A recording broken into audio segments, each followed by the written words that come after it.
Want to become an elite level athlete? Well, look no further. The Reclaim Your Throne Elite D1 training course is all you need to take your performance from subpar to the creme de la creme of athletes all around the world.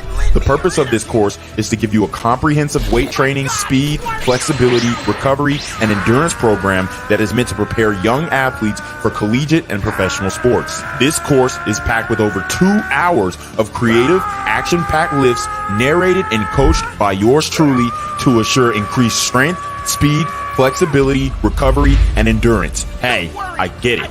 Training alone can be tough and can even make you feel misguided or somewhat unmotivated. But with this course, I walk you step by step through each and every lift to make sure you're using the proper form to prevent injuries and that you're hitting the correct muscle groups to render maximum results. So what are you waiting for? It's now or never. So go ahead and get the training course today so you too can reclaim your throne.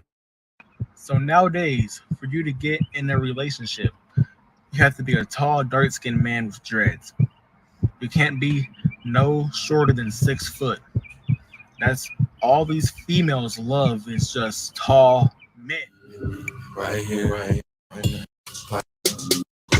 Men preferring Thug Maxed Alpha Simpson, the community. Let me show you this video right here. We are about to break down the thoughts of a black male incel, okay? A black male incel.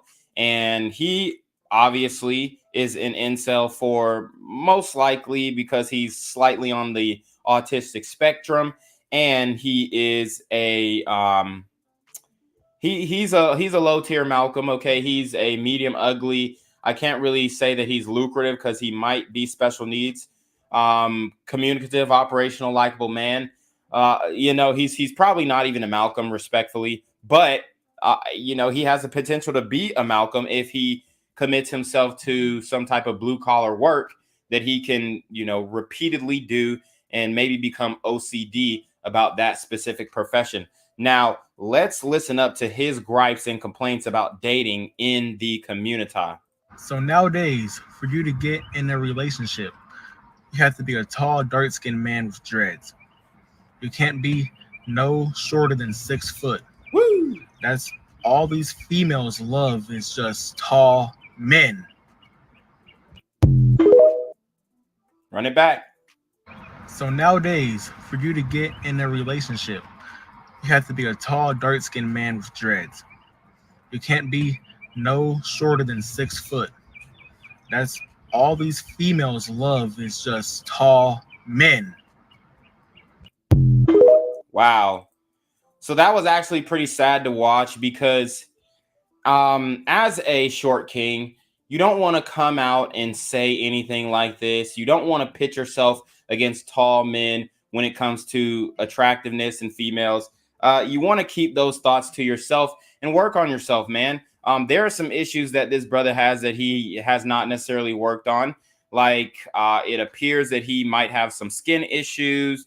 Also he just kind of looks rough around the edges. He's got very dark marks on his neck, which even though women say that, they're not superficial, they see these things and they are attracted to even skin. Okay. They're attracted to guys with hairlines, and his hairline isn't pushed back that bad, but he definitely has a 5 or a 6 head.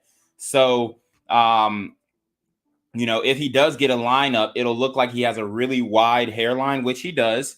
And so that could be considered unattractive to a lot of black women in the community.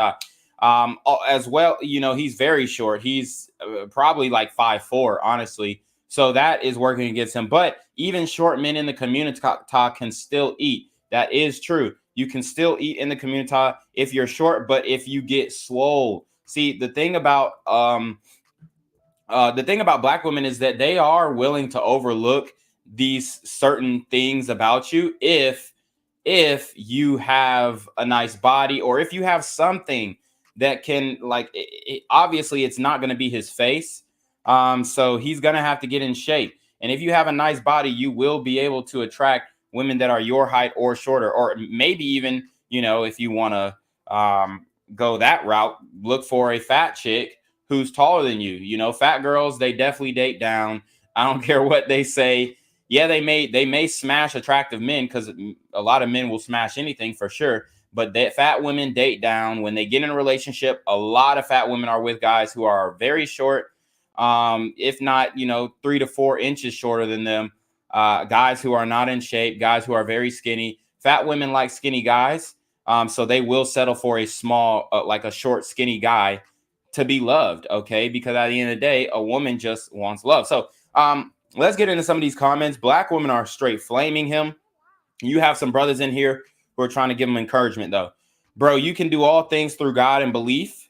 You got more comments on this than I've ever had in one post in my life. So change your message and reach thousands of people. Godspeed, bro. You got this. So here's the thing. Yes, he has a lot of comments, but he only has 13 likes. The reason why he has a lot of comments is because black women are in the comments section and they're on his ass. Okay, they're flaming him because he had the unmitigated gall to speak out and say, hey, black women don't like short men. And we know he's talking about black women, but he's talking about women in general, and he's saying they don't like short men. I just don't agree. The 6 foot stuff, it sounds good, but most of the time when you go out and you walk around and you see, there are really hot women with guys that are their height or slightly taller. This woman says, Solo De La Ghetto says, damn, you sound like an incel. I pray for any woman who comes across you. You're too angry. So he didn't really seem that angry. He seemed frustrated. He is an incel, though. He definitely is an incel. Someone says, sir, for one, you look like a man who can't handle rejection. And because of this, I can tell you were raised fatherless.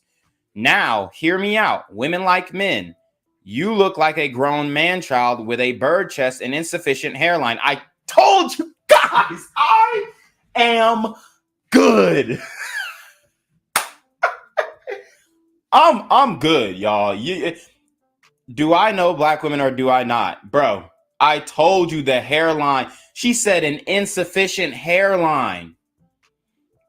And see, they would say my hairline is insufficient too. The thing about my hairline, though, is that it's not pushed back.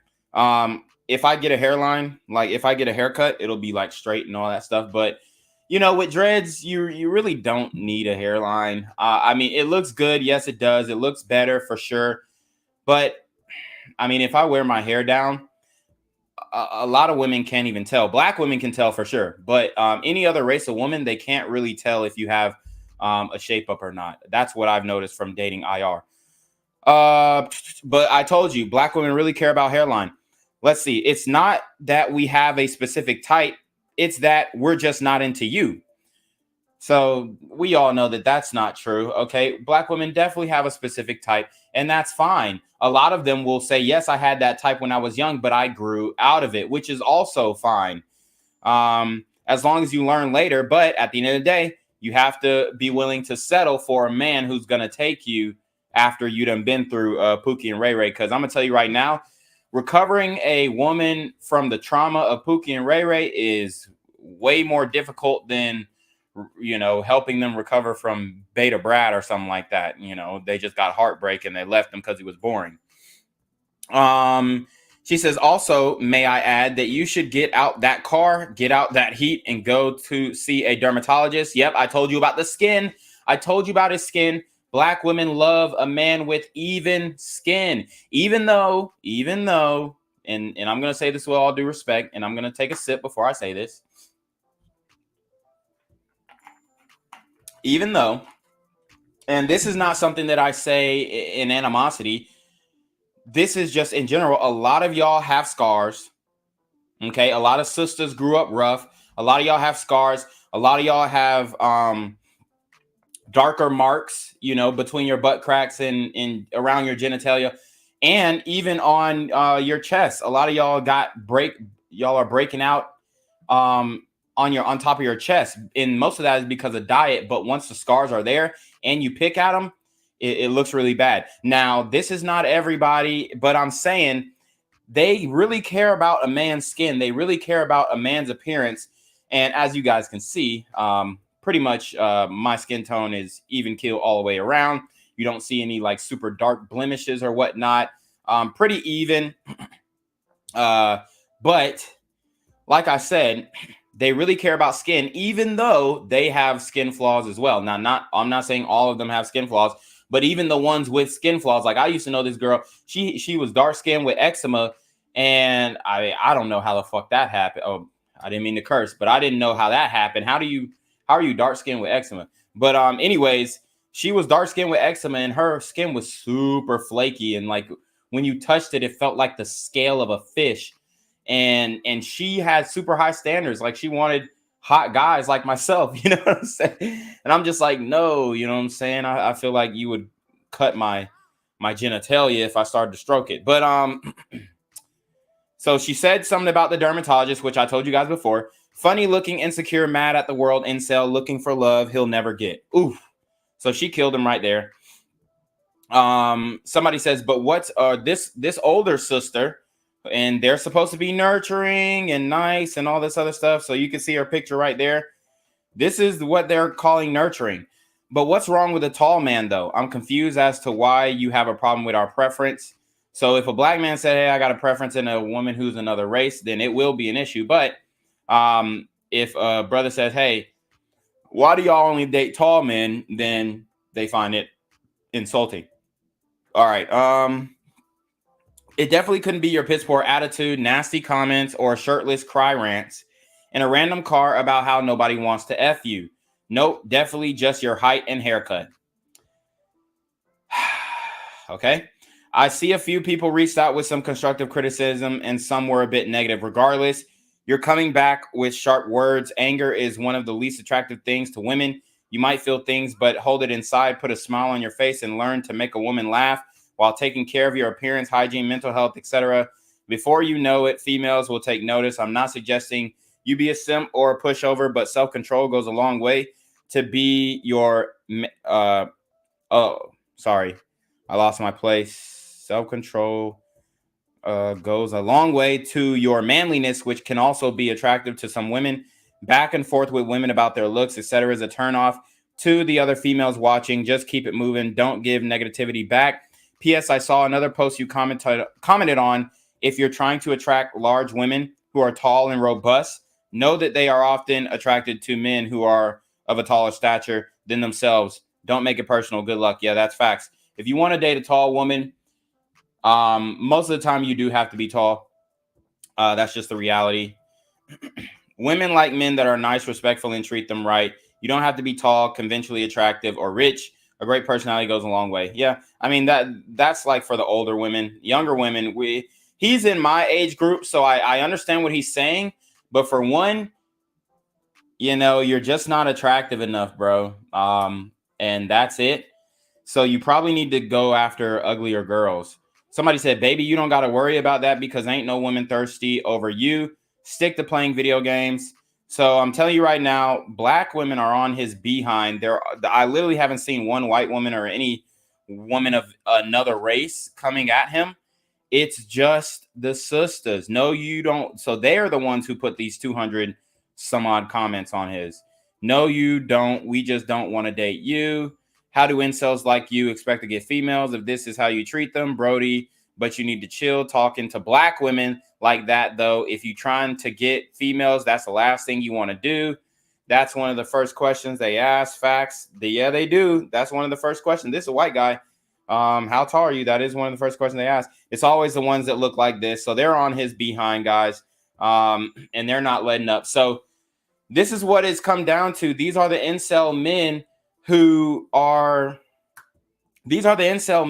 you know, are out here in the black community, and they are struggling. They're struggling. And what I would say to the incel guys, you know, I don't want to be that guy, but go to Vegas, get laid, go ahead, pay for it, man. Get it out of the way, bro. Get it out of the way, clear your head, and then learn how to take steps forward to improve your attractiveness.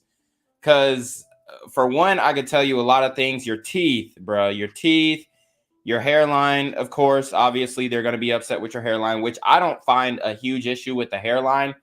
It's your teeth, it's your skincare routine, and you got a lot of grime on your face. You need to trim up the beard, maybe even cut the the jaw straps off because your beard's not connecting. So you don't want to present a beard if your beard's not connecting. So there are a lot of things that he can improve on, but you already know what it is, man. It's your boy Reclaim Your Throne. Make sure you like, comment, share, subscribe, share your relationship, question to the email down below with a screenshot of your CashApp so I know you pay your time, man. Y'all need to be your motherfucking dean with the BS. You already know. Reclaim Your Throne. Want to become an elite level athlete? Well, look no further. The Reclaim Your Throne Elite D1 training course is all you need to take your performance from subpar to the creme de la creme of athletes all around the world. The purpose of this course is to give you a comprehensive weight training, speed, flexibility, recovery, and endurance program that is meant to prepare young athletes creative, action-packed lifts narrated and coached by yours truly to assure increased strength, speed, flexibility, recovery, and endurance. Hey, I get it. Training alone can be tough and can even make you feel misguided or somewhat unmotivated. But with this course, I walk you step by step through each and every lift to make sure you're using the proper form to prevent injuries and that you're hitting the correct muscle groups to render maximum results. So what are you waiting for? It's now or never. So go ahead and get the training course today so you too can reclaim your. Yes, sir. We back in the building. It's your boy Reclaim Your Throne. Make sure you go ahead and like, comment, share, and subscribe. Guys, I took a little break, 8-10 days, something like that. Man, but I'm back. I just wanted to go live to show my appreciation to you guys. I just had to kind of like back off for a little bit because, you know, this YouTube grind, it's tough. It's difficult. There's things that, you know, you have to work on and whatnot. And man, I mean, there's things you have to work against. That's all I'm saying. But anyways, oh man, we have a story for you guys today, man. We are going to discuss what your girls' favorite celebrities are actually doing when they go to these yacht parties. We've got a whole bunch for you guys today. Actually going to start by catching up with some older stories that I got in the tuck. Just things that I haven't been able to get to in a long time. I'm going to keep it raw. I'm going to keep it, you know, obnoxious. I'm going to curse. I'm going to talk shit. But what I do want to say, I want to preface this, okay, because the people going to get in the comments, you know, they always get in my shorts comments. Oh, you're so mad. Da, da, da. Okay, obviously, we just like having fun. This is for comedic purposes. And I don't mean to personally offend these hoes that I'm talking about. You know, we're just having fun with it. So this is an older video, about 4 months old, and it's a video of women apologizing to men for pretty much feminism. So these are the women stepping up. Obviously, it's about too little, too late. These women are in their 30s, late 30s, 40s, 50s, damn near 60s. And now they've just come to the point of apologizing, which when you look at all of their faces, a lot of them don't really look apologetic. Some of them look like, what the fuck is this bitch talking about? Like, so anyways, let's get into it. If you're new here, my name is Sarah Dawn, and I'm just all right. So first of all, we are going to rate Sarah Dawn off rip. She's a 5. You know, her nose is pretty big. Face is pretty big. But, you know, she's got long, beautiful hair, even skin tone. I mean, you could tell she was straight back in the day. But, you know, I give her a 5. doing my part to put an end to the gender wars. I provide educational information about men and women to help bridge the gap, sprinkled with a little humor and a dose of sarcasm. So today I want to share a clip with you from a very impactful discussion I had with 9 amazing ladies who all subscribe to my channel. I held a couple of different panel discussions, one with men and one with women, Okay. which will be included in my course that will be launching the middle of February. So, I mean, y'all hear it. She's already trying to sell you a course. I mean, are we really going to cop courses about dating from women as men? I mean, I understand if she's trying to sell it to women, but guys, come on, man. What y'all need to be doing is focusing on that damn Reclaim Your Throne Elite D1 training course. What your ass need to be focused on rather than, you know, whatever she's trying to peddle. You can sign up with the link in the description. So I'm in the process of moving into a larger place, and we'll have a new studio where I'll be doing regular panel sessions. I'll be inviting men and women to have discussions with one another on my YouTube lives, and I will be the moderator. My goal is for each side to be able to have a robust discussion with one another and for everyone to watch. My family is scared for me, but I love a challenge, so I guess we'll see how it goes. If you want to volunteer to be a part of this, write me at sarahdawnmoore.com. All right, and in the subject she doing line, too much. She doing too particular much. panel covered a Come on, whole bitch. authentic. Let's get to the. Dad. All right, here we go. Enjoy. As well. I think, and this was like kind of like a. All right, Lord have mercy. All right, so here we go. We're gonna go down the line, panel to panel. So obviously we rated Shorty on the Zoom camera. She's looking way less than a 5, damn near 3 or 4. But that's okay. I mean, she, you know, niggas will still fuck. The one to the right, I mean, she got a lot of makeup on. I'll still give her a 5. Looks older, probably, you know, late 30s, early 40s. This one right here, I mean, it's pretty much OV. You know, she's an obvious 0. This one right here, she looked kind of like earthy, like she's giving an earthy vibe. I mean, I'll give her a 5. You know, inshallah, the woman with the hijab. I mean, you know, respectfully, she's not cute at all. Respectfully. Now, this one in the bottom left-hand corner, she looks like a transformer. So I'll definitely give her like a 3 or a 4. This one right here. The biological switch. Give her a chance to open her eyes, and then she Which I wasn't ready. blinked again. Okay. I mean, 4 or 5. This one right here, I mean, probably lower than that. It looks like she's a little overweight. Obviously, grandma, we're not even going to do that. Then the woman on the end, I mean, 3, 4. So these are not like the most desirable women who are coming to the table and saying, hey, we're sorry. So this is why I do my channel, because when I talk, like we're only talking about bad bitches. Like when we talk about, we don't do this. Okay, all women did it. No, we're only talking about the women that we actually want to fuck with. Okay, like when a group of less desirable women like come on a panel and say, "Oh, we're sorry for how we've treated men," for it's like, bro, we don't. I personally don't give a fuck. Obviously, you're gonna have a lot of simps in the comments. I'm so glad that y'all said this. I'm so glad that y'all are coming out, and it takes so much bravery and strength, and all these goofy niggas patting these hoes on the back when they're coming out, you know, after, I mean, it's pretty much over for damn near all of them on the damn panel.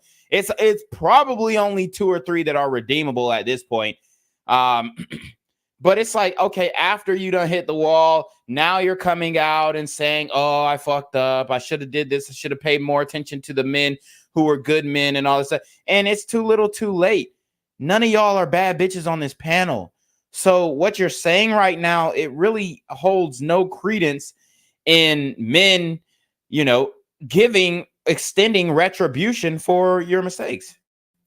For myself, but like when they give off like they would be a good dad, like that's such a weird, awkward, like attraction trait that I was never prepared for.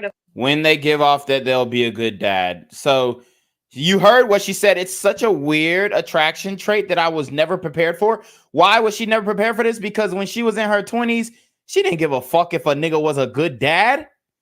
She didn't give a fuck if a nigga looked like he was a good dad. As a matter of fact, the guys who she dated in her 20s who presented as if they could be good fathers, those are the guys that she's scared to, commit to. Those are the guys who give her the ick, because these guys are ready to settle down at 21. And she's like, why are you ready to settle down? Well, I mean, I'm not ready to settle down. I'm trying to live my life and explore myself and learn myself. And y'all know what that means. And that's the mindset that she's in. But when the man is ready, which a lot of these guys, I mean, what y'all don't understand, and I think that this is just one of the biggest lies that are told, that men don't want to settle down and men don't want to commit. Bullshit. These niggas want to commit. The problem is y'all don't want to commit to the guys who want to commit. You want commitment from the guys who are non-committal. Most men definitely want to commit. Why? Because they don't have that access to sex. And what I've told you guys before, sexual access and sexual variety is essential to a man's mental health. So when a guy doesn't have that sexual access, he's willing to commit to the first thing that's saying yes. Okay. And this is what a lot of women don't really understand, is that the guys that they're writing off, putting in the friend zone, all these guys are committal guys. They don't want these guys. They want the non-committal guys. To find attractive. But I think it means, like, for example, like, they're reliable, they're consistent, like, they're dependable, like, they follow through with what they say. Like, that's something that I think is very attractive. Now, is the Muslim woman still single? Like, as a Muslim woman, you should have been married. It should have been OV. Like, I hope she's married.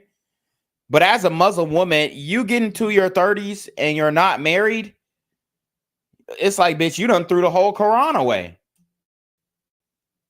So, yeah. So let's talk about men in the friend zone. I think I see 100. See, I just hit on it. Let's see what they're saying. 100 different titles and videos and posts and TikToks and Instagram. And I'm like, oh my gosh, this friend zone is just like such a thing that people talk about. So at a time, I will say it was very unfair to men. I would keep them in the friend zone. Just wow. Oh my God. And remember that episode when I was on the Overdose podcast, which is now the RP Perspective podcast, I think. Shout out to Don J. Either way. Remember when I was on the podcast, bro? And we were talking to the Muslim dude, and he was like, well, Muslim women, and I was just sitting there. I was trying to, mashallah. I was trying to be on my deen. I wasn't trying to step out of line and disrespect the faith, but I had to let him know, hey, man, you need to stop putting these Muslim women on a pedestal. You have a woman in full hijab saying she put a nigga in the friend zone. A woman in full hijab who submits to the one God, praying 5 times a day, taking showers before he pray, making sure that he's praying toward the right direction. These guys, the devout Muslims, she put him in the friend zone. And y'all keep trying to tell me that Muslim women are different, bro. The only thing that's keeping Muslim women different than all the Western women who are in the streets is Sharia law. And I would just keep it a buck. I would just keep it a buck, because once they get they behind over to the West, that hijab is coming the fuck off. The cultural garb is coming the fuck off. Now, I do see the elderly women and they're keeping the culture and whatnot. And, inshallah, mashallah, respect to them. Alhamdulillah, right? But let me tell you what. When those young women bring their ass over to the West, don't even got to be the States. Take their anywhere hot. Take their ass to South America. All that Muslim, the garb is coming off. Bro, I'm trying to tell you. And, I'm not trying to disrespect the faith. It's not what I'm doing. But what I am saying is the reason why the Muslim women are, quote unquote, in line is because they don't have the freedom to choose. Because when they come over here, they choose 99% of the time. And don't let them be a bad bitch. Do not let them be a bad bitch. I'm telling you that right now. Do not let them be a bad bitch, because she's taking that damn hijab off. Dead ass. And this is what y'all need to understand. The Muslim woman said that she was putting niggas in the friend zone.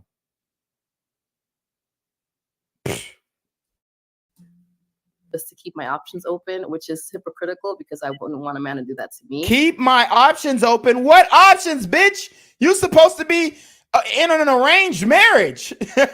You ain't supposed to have no options. It's supposed to be Muhammad or die. You see what I'm saying? The most quote unquote traditional woman has displaced her own tradition. Like, what the fuck is she talking about? Leave my options open. Options? Huh? But I definitely took advantage of those things in my 20s. Of course you did. And it's selfish. And I think when a man... And she ain't even cute and she got options. Like, she's not even like, and let me tell you what, them Persian, Iraqi, whatever, them women bad, bro. She is not one of the bad ones. She is not one of the bad ones. She's not cute, bro. And she had options. Woo! This is the dating market that we're dealing with today, and it's because of you. It's because you simps. It's because of you guys. Respects himself enough to be like, don't keep me waiting. I'm not going to entertain you when you entertain me. Then you can get out of the friend zone in a very quick way if it's done like tactfully. Wrong. You can't leave the friend zone, bro. And it's like, listen, don't string me along. Like, this is what I want. If it's not you, just... And then I'm like, oh, well, I haven't seen you in this light, actually. I kind of saw you as someone who's always going to be there. I saw you as a bitch who was going to wait for me to fuck through all the guys that I want, all the Ahmeds that I want.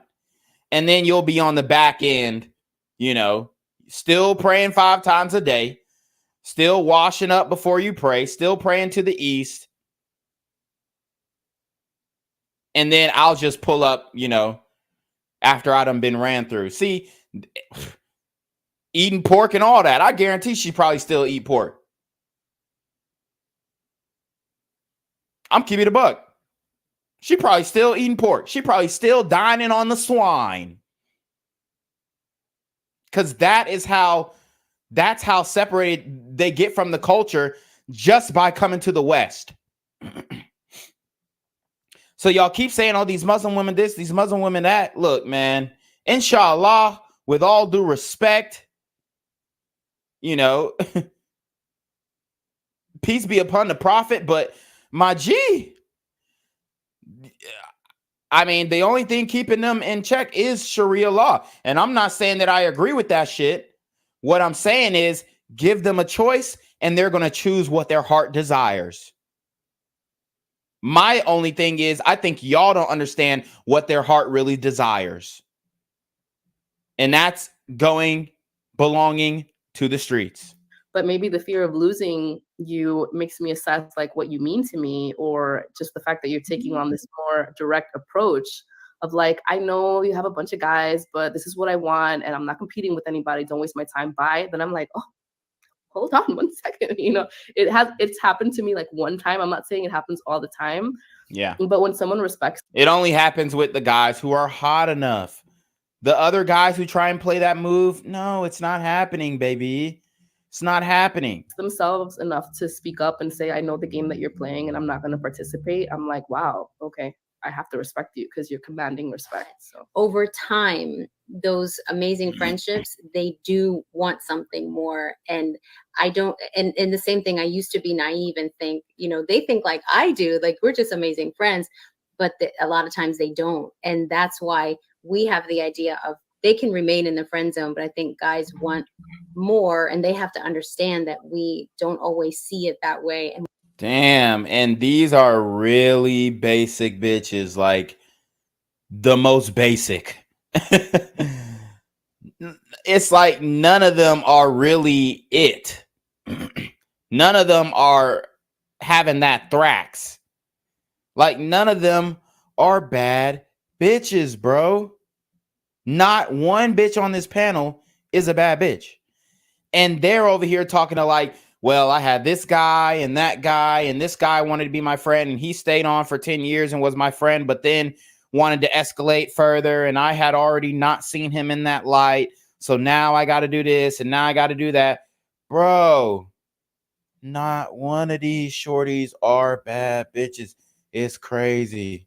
we want to just keep them as friends. Yeah, I definitely. Like if they have strong opinions that I should feel a certain way without getting to know what I think and feel, that's very frustrating to me. I move away from that quickly. Give me an example. when they say some of the comments, I say I shouldn't feel that way, or they're surprised I think that, and or Huh? why would you feel that way? And I'm open to a discussion. What? Fuck. We want a specific example, not this vague ass shit. A lot of these chicks be talking, oh, you need to communicate, and then y'all speak in the vaguest terms. Give us a specific example where this happened. Like you were talking about something, you led into something else, and the man inquired about it.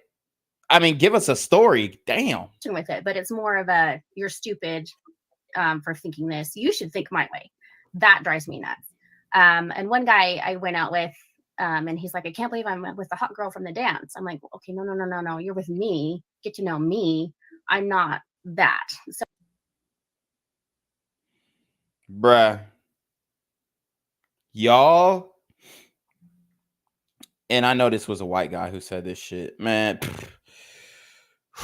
Guys, my white men, y'all have to get some better game or something, or just stop simping, or I don't know, bruh, but I damn, man, like it really is. I saw this study today, and it just confirms, bro, you know, respectfully, shout out to all my white guys. I am genuinely trying to help.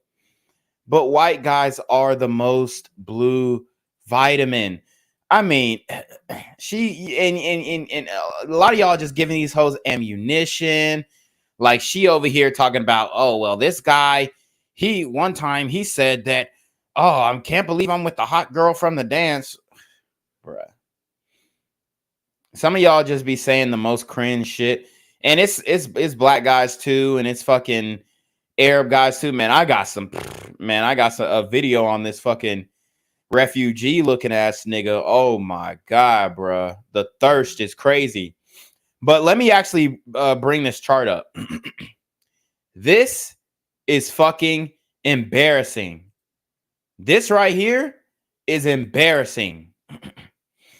So this is a study done by prostitutes for prostitutes, and it gives a distribution of the likelihood of a man wanting to kiss by his racial ethnicity or demographic, whatever you want to call it.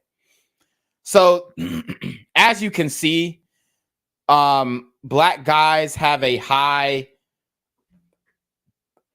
ratio where they're less likely to enjoy kissing with a prostitute. And this is not with, you know, their main woman. This is with a prostitute. So this data comes from prostitutes who were asked, who's the most likely or least likely to want to kiss you? Black guys, number one on their majority of them are less than average interested in kissing. Okay. Prostitutes. All right. Whores. And then you have a small block, which looks like, I don't know, it could be like 10% of that is much less than average. Then you have Hispanics who they are, they're actually slightly behind Indian guys. And as you can see, if they're the more than average bar is very slow. This chart is a little confusing to read, but you pretty much get the gist. Here's a percentage, zero. The percentage starts at 0 on both ends. And then the chart goes up as far as like the likelihood of them wanting to kiss. And as you can see, white guys are at the top of kissing whores. Like y'all got to stop kissing these whores, man. Because, you know, the data shows that y'all are more likely to kiss prostitutes. I don't know what's going on with you guys. And the most based are Indian men. Okay? It looks like the most based are Indian men. Right? So, and then, you know, the Jews, they're doing well too. How the fuck do the Jews have... Because the Jews know that a whore is a whore. And they know that if they paying for that pussy, they're paying for the pussy, not the lips. Okay? So everybody is white guys, you got to do better, and Hispanics, they're slightly behind white guys who are more likely to want to kiss a whore. Guys, y'all gotta do better, man. Y'all have to do better. My white guys, man, why are y'all kissing these prostitutes in the mouth? What's going on with y'all, man? So I just wanted to show that chart because I thought it was super interesting. But I mean, Jesus. And we're going to get into the main topic, the main event. But I just had to start off with that because sheesh, but let's keep going. So they kind of build up this perception of who I'm going to be and this expectation that I'm never going to be able to meet instead of just getting to know me. I think being in alignment with your integrity. So when you say you're going to do something, just do it. Like, don't talk about it, just do it. So I think that's a big hang up for me. So you hear, I mean, they're basically getting on to men. Like, I'd rather see you do it than hear about you maybe doing it, not do it. So just do it and be done. But I think the talk it's cheap, and I don't watch men's words anymore. I watch their actions.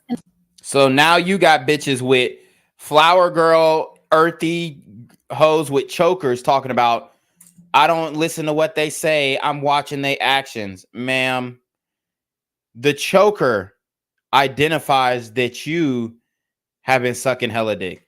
Let's keep it a buck. Let's keep it a buck. We know what that choker signifies.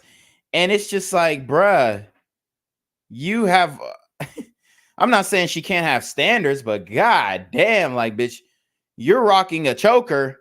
And then you talking about, I don't watch what, or I don't listen to what men say, I watch what men do. Well, we watching what you do too. And that choker is telling me that you sucking a whole lot of dick. Am I wrong? And I form my judgment based off the actions, not off the words. Words are a dime a dozen.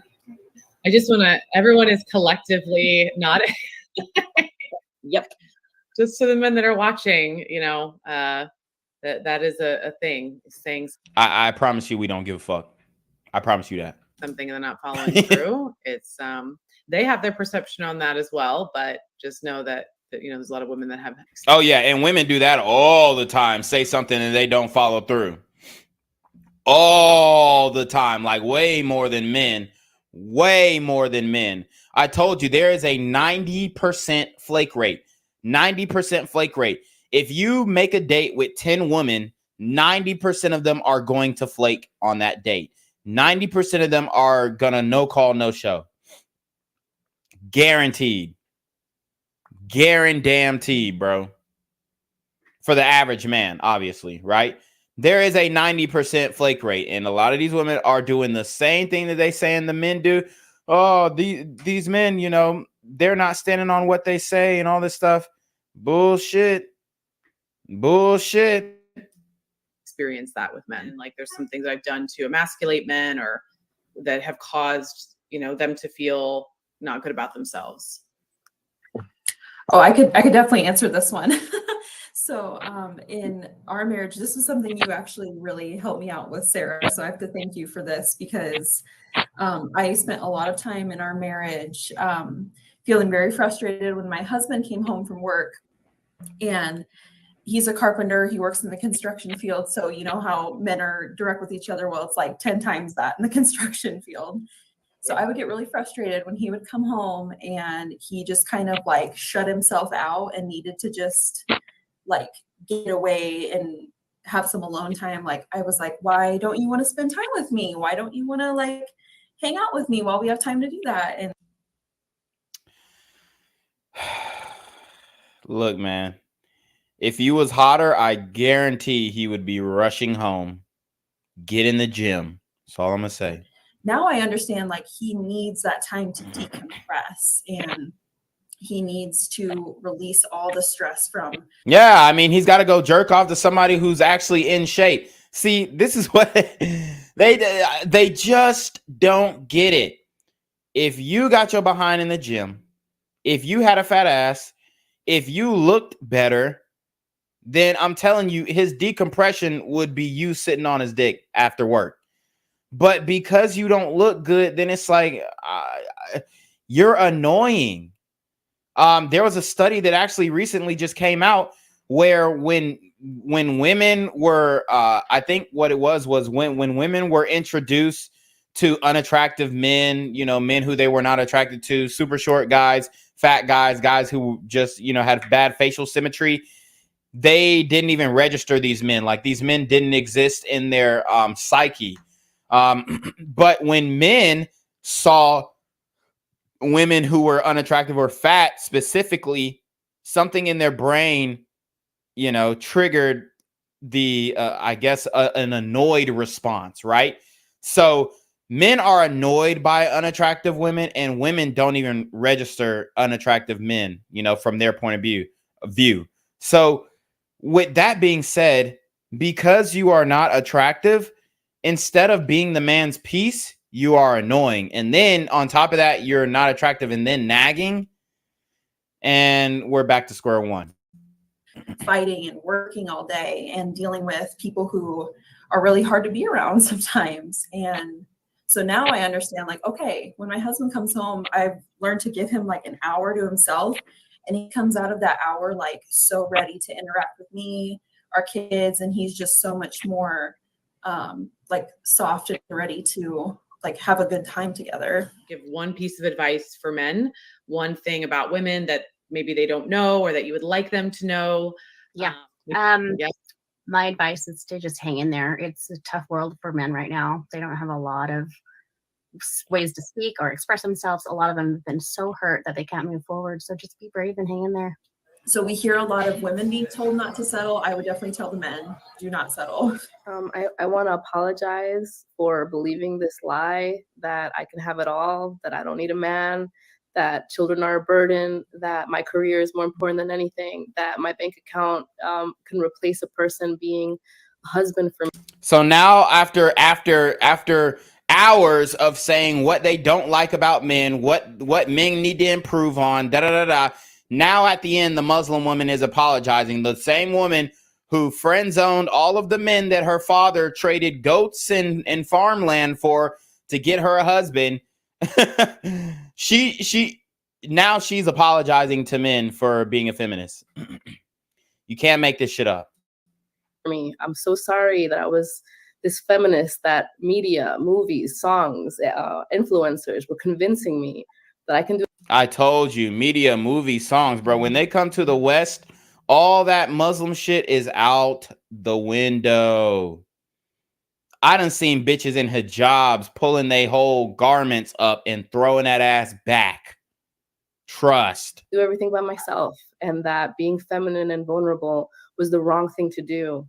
And that I can choose to be masculine when it's a role that I don't want, I'm not qualified for, and therefore I cannot tell men what to do. So I just want to apologize for my part in it, for believing all this BS, and hopefully, you know, we'll do more healing on our end, women, because we're gonna bear these children. So we need to get it together. And if I have a boy, and I have that mentality, like I would never want to convince my son that he has to, you know, downplay his masculinity. And we've already told you guys that, you know, women really, I mean, let's keep it a buck.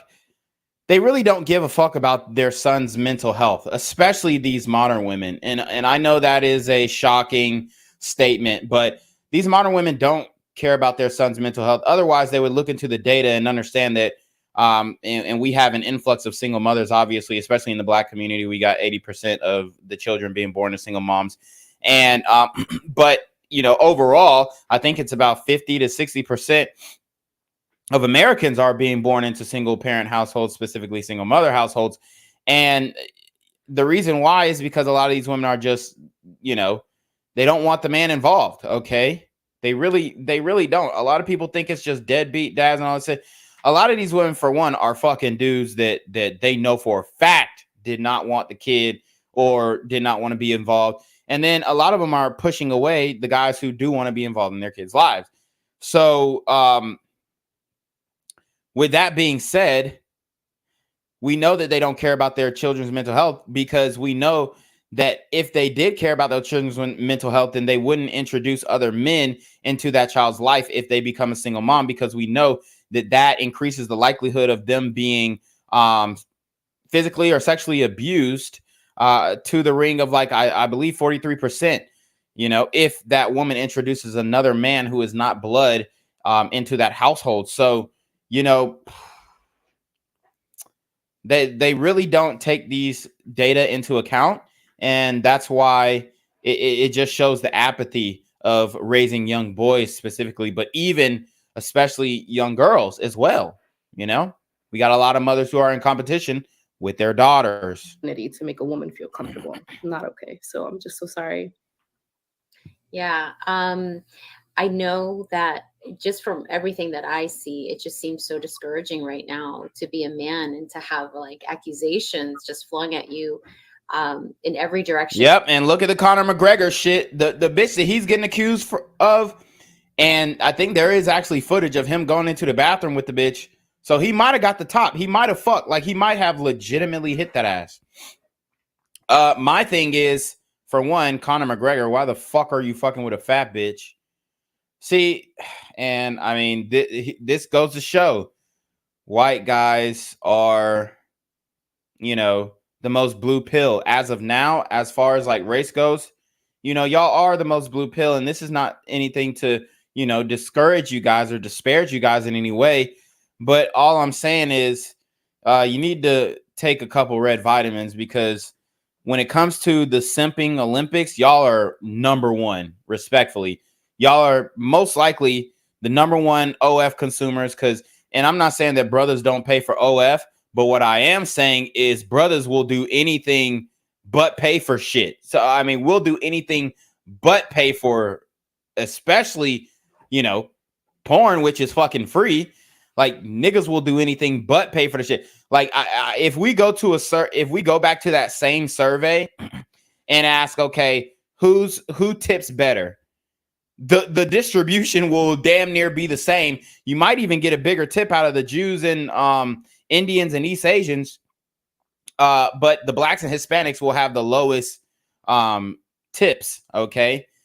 And then they have another distribution about kinky intercourse, and you have white men leading that one as well. I'll just show you guys that chart as well. You know, and this is these are data from a for and by prostitute survey, and you see that white men are more interested in kinky intercourse, whether that be you know, I don't know, fucking dom sub shit. Findom is another thing. Financial dominatrix. I mean, you know, guys into pegging. Those are going to be your white guys. You know, and it is pretty, you know, sad. But these are the data, and these are what the data are telling us, and it's just not good. White guys, y'all have to stop simping, bro. Y'all are leading the simping Olympics, and it's hurting the dating market. It really is, and I don't think y'all really understand how badly you guys are contributing to the dating market, because y'all are the main ones. Y'all and fucking Indian dudes, Lord have mercy, y'all be simping in these Instagram hoes comments, bruh. But that's really what's going on, man. That's really what's going on. So, like I said, I didn't bring up that data to disparage the white guys. I'm just saying y'all are really blue vitamin, and it's something that you guys could work on. You know what I'm saying? Everybody's a work in progress, and I think starting off by hitting the gym, you know what I'm saying? Maybe taking a more realistic approach to life. You know, obviously you can do the no fap shit. That'll help you out and stop simping. But there are a whole multitude and a whole host of things that you could do to, you know, deter your thirst. Because what y'all are doing to the dating market, I mean, I would say that we could contribute a lot of this stuff to the white guys who are simping. And it's a lot of y'all. And I would even say it's majority of y'all really, who are out here simping, unfortunately, which, I get it because y'all are more idealistic in relationships than other men, because other races of men, I think, are a little bit more practical. Even if we just look at, I mean, I'm not even going to say practical, but I mean, I think that obviously because the promiscuity is as a whole, I'm not saying that, white people don't fuck around. Obviously they do, but the promiscuity is a little lower in the men. That's just the reality compared to Black and Hispanic men, especially.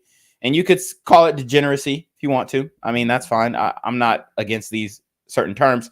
But what I'm saying is y'all aren't fucking as much as, these other people of color, if you will. And therefore, you don't have as much experience with women. Now all the white guys go, oh, I got experience. Look, not talk. If you got experience, take your own personal feelings out of this. I'm just speaking about in general. Y'all have a lot less experience. Y'all have a lot less bodies, bro. And that's just the facts. Like, even if I look back at my high school, like compare the white guys who were sexually active to the Black guys. I mean, it's not even a fucking question. It wasn't even a discussion. It really wasn't. And I say that with all due respect. I'm not trying to say, oh, y'all don't get no pussy. Obviously, there's plenty of white guys cleaning up, doing great. Okay. But I'm just saying y'all are a lot more blue pill. Y'all are a lot, less promiscuous, whatnot. So you have less experience with these women. Therefore, you still have that. And obviously, I'm not saying that Black guys and, people of color don't have the belief in the true love and working it out by any means necessary, whatnot, because there are plenty of guys who attempt to do that.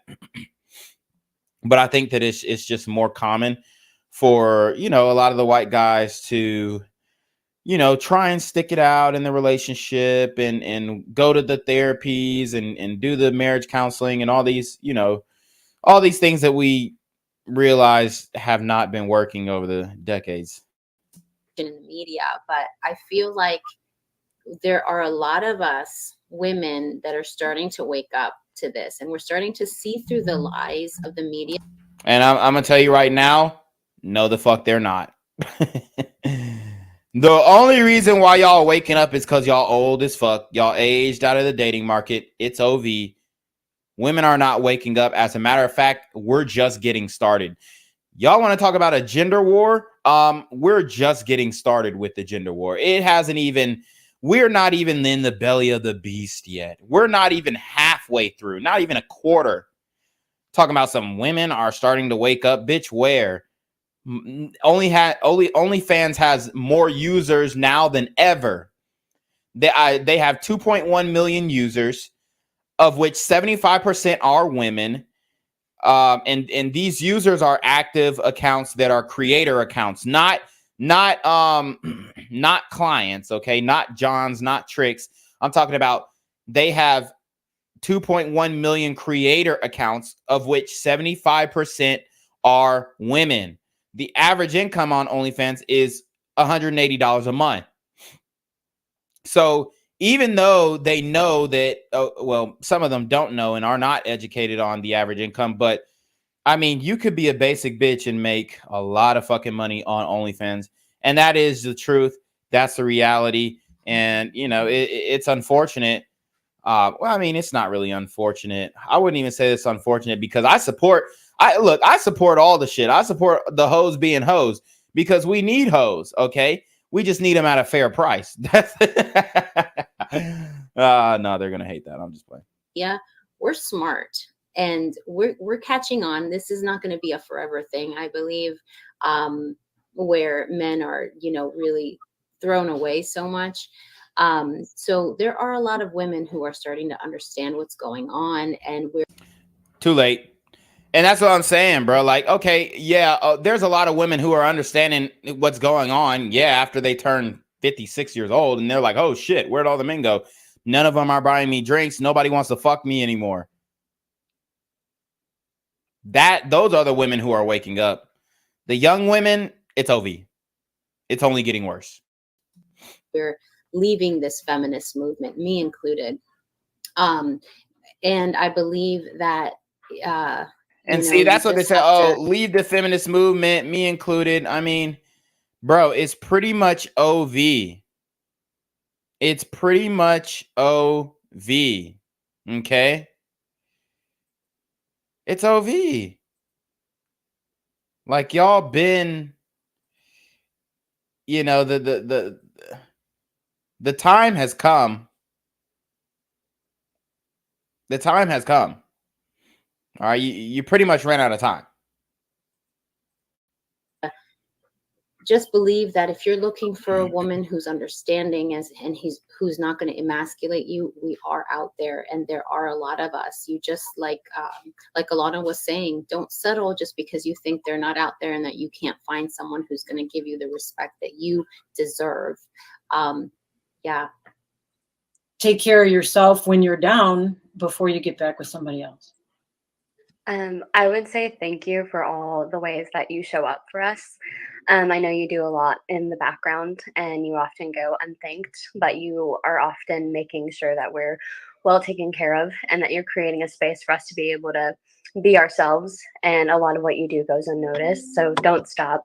Thank you so much for making sure that we're well taken care of, even whenever we don't notice it. So, yeah. I would say, like, keep learning about us, keep that curiosity on. And yeah, it's still, we are like, there are a lot of women out there that are still feminine and believe in gentlemen, and we want real gentlemen. So I mean, they're saying that, but what are they actually doing in practice? What are they actually doing in practice? Yeah, that's pretty much what I need to say. I was thinking kind of along the lines of what the last several ladies shared. There are good women out there. We do still appreciate gentlemen. We do still appreciate a man who will hold the door for us and open the car door.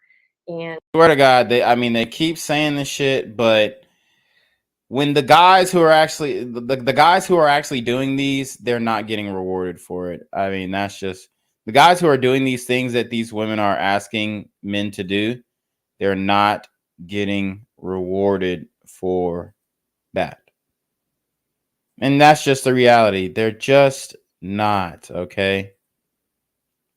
And that's what's going on nowadays. And walk on the street side of the sidewalk and all those old-fashioned chivalrous things, those show that you care. And there are women out there who will appreciate that. And if that's the kind of man that you are, and you just keep running into these women who are just strong and independent, they don't need a man, move on. If you haven't had a chance to subscribe to my newsletter, please. All right, Shawty. So, like I said, we're dealing with a lot in the dating market nowadays. And there's just so many different topics that I want to hit on. There's so many different topics, but I'm gonna refrain from doing that. I'm gonna refrain from doing all the topics. I'll hit on as much as I can. I'll hit on as much as I can, but we're dealing with a different day and age. So let's see. Said big homie, look into the show called Kick or Keep on Kick. You can get on there. All right, I'll look into it. A lot of my links have expired. A lot of the videos that I had in the tuck.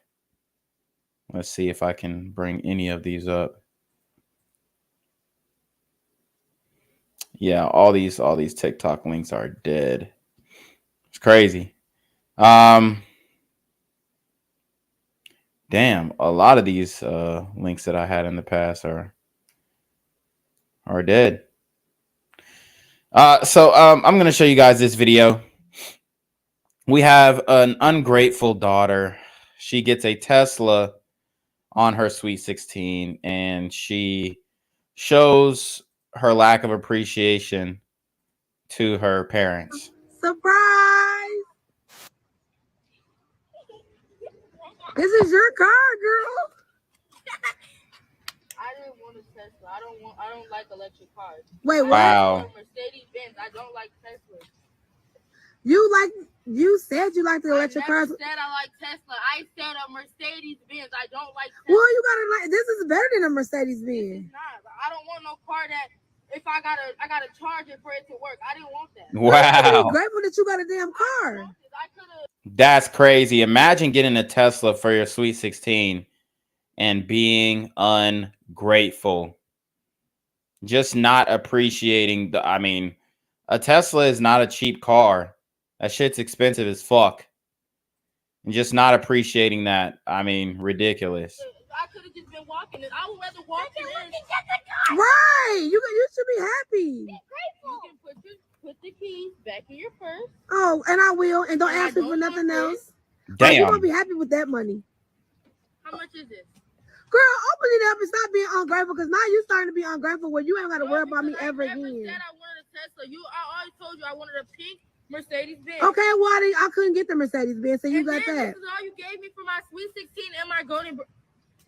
Girl, do you know how much money that is? That's $1,600 for That's 16. it for my Sweet 16 and my golden birthday. Well, what did you want? And then you gave me the truck. This is Damn. the car. It's not the truck. This is the car one. You guys, look. You can have all your gifts back, because why would you do this? This is my Sweet 16 and my golden birthday, and you gave me a car I didn't even want, and then you gave me little money. You was being really, really ungrateful. You can give this to your mom. Woo! This is ridiculous. Deja, get back over here, and I'm not playing. So you really don't want this Tesla? I don't like that. Electric cars. I don't want to have to charge my car to get on it. You could have kept your gifts and all that. I'll take it back. I get not wanting to charge your car. I definitely get that, but damn, at least be grateful that you got a car. That's crazy. That is absolutely ridiculous, y'all. And y'all see, what we're dealing with. Imagine being a man. Imagine being her man. Like how ungrateful she would be to you. Okay? Just imagine that, man. Why give to somebody that wanted it? Like, I did not ask for it. Is you serious? Worst birthday ever. Like, how was this your worst birthday? I'm dead. Did she just? Wow. You guys, I'm so sorry, and honestly, I'm embarrassed. I actually thought she would be happy. She did say she wanted a Mercedes Benz, but I couldn't get her a pink one, so she always be like, "Oh, Teslas are nice," so I got her a Tesla. Okay. Well, you guys, sorry about this. I really thought my daughter would be excited about her new car, but I guess not. So, okay, take your. Wow. So let's get into the main topic. Let's get into the main event, the main topic. Guys, the women that modern women look up to, the Instagram models and whatnot, there's a story behind how they're getting their wealth, how they're getting their followings, how they're getting their fame. Okay. There's a story behind that. So let's dig deeper into the dark world of celebrity yachting.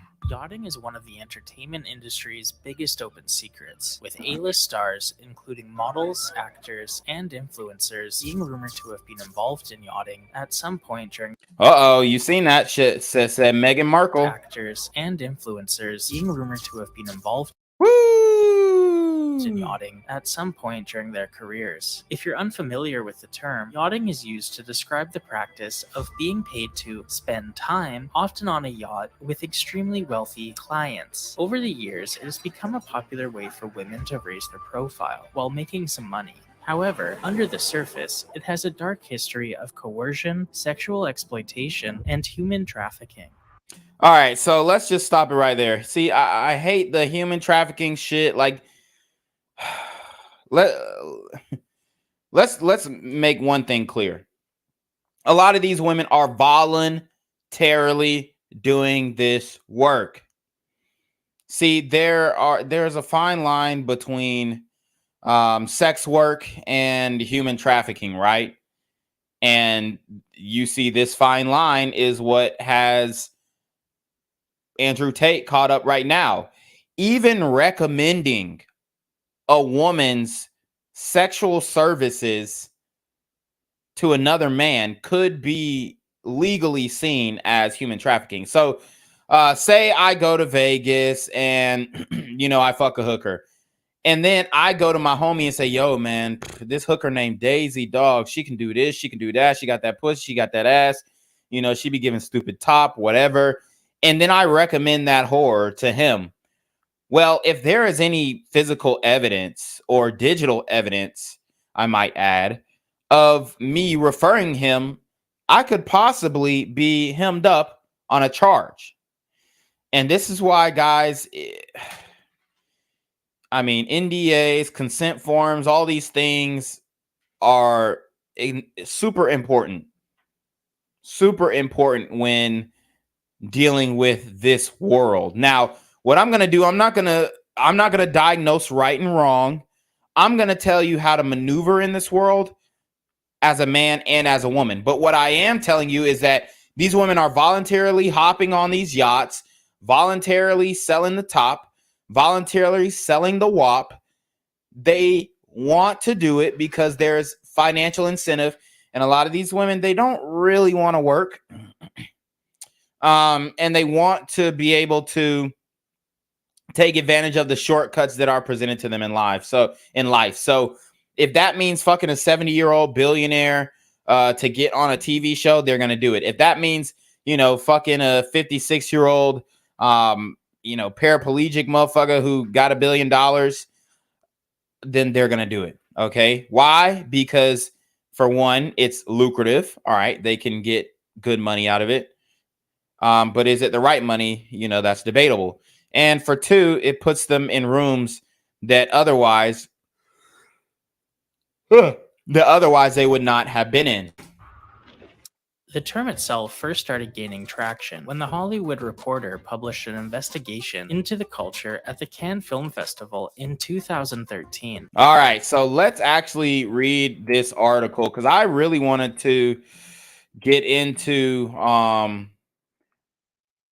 let's see. I actually really wanted to get into the details because we want to understand what's really going on. So this is the Hollywood Reporter. And this is an article from 2013, May 8th, 2013. And these are not my words. But they are the ones who are this reporting is the one who's calling them hookers and whatnot. But obviously we know that these bitches are whores, they're sluts, and the thing is, they shouldn't take offense to that. Okay, as a matter of fact, if you go on most OnlyFans girls like bio and shit on their Twitters, on their Instagrams, on their actual OnlyFans page, in the description it says, "Oh, I'm your favorite blank-year-old slut, and I'll do this and I'll do that, and I'm a feet picture slut fanatic or some shit." They're playing up and standing on it in their bios, but then when you call them that in real life, they're getting offended, and it just doesn't make sense because your whole identity is based off of being that. So shouldn't you be proud of it, right? But obviously it shows you there is a deep insecurity within sex workers behind the work that they do, which is fine and understandable. But what I'm saying is sometimes y'all just need to stand on it. So it says a businesswoman and Gaddafi associate, Muammar Gaddafi, is who they're talking about, the previous president of Libya, who was convicted in 2007 prostitution ring. Bust reveals all the dirty secrets of how models and even some Hollywood actresses swarm the hotels and yacht parties during the fest says one escort. It's the biggest payday of the year. Okay. So like Brad Pitt, Angelina Jolie, and Sharon Stone, Lebanese businessman Eli Nahas was once a regular at the Cannes Film Festival. But since his bust in 2007 for the part in the most explosive prostitution scandal in the history of the festival, Nahas, 48, can't leave his native Lebanon. He hopes that the 8-year prison sentence slapped on him in absentia by a French judge after a trial in Marseille in October will be overturned on appeal this year. But he's not very optimistic. In fact, he also is fearful that if he leaves Lebanon, he'll be picked up by Interpol. Nahas, who owns a Beirut-based modeling agency, used to work as a right-hand man for Moattesem Gaddafi, the playboy son of Libyan strongman Muammar Gaddafi, Nahas' longtime pal. It was during this time that Nahas was arrested on charges of running a prostitution ring that supplied more than 50 women over various nationalities to the younger Gaddafi and other rich Middle Eastern clients. During the festival, Moattesem was killed with his father in Libya in 2011. So damn. I knew Muammar Gaddafi got killed, but I didn't know they killed his son as well. And I mean, just to give you guys a little history, Muammar Gaddafi, he was involved in some very serious things. One of the most serious things that he was accused of is a terrorist attack that brought down a plane with over 200 people in it. And, you know, Americans did die in that plane crash. So, I mean, this guy was a bad guy. He was also accused of a lot of human rights atrocities and rapes, but, you know, rapes of, several women. He was known to be a brutal dictator. But one of the things that he prided himself on was building up the infrastructure in Libya. So that is one thing that he did.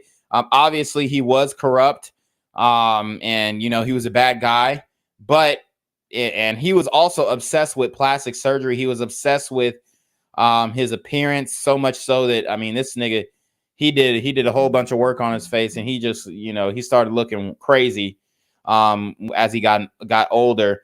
But, you know, he obviously had a wild downfall, and we can get into, you know, his overthrow and whatnot. But basically, he pretty much starved his people out in Libya.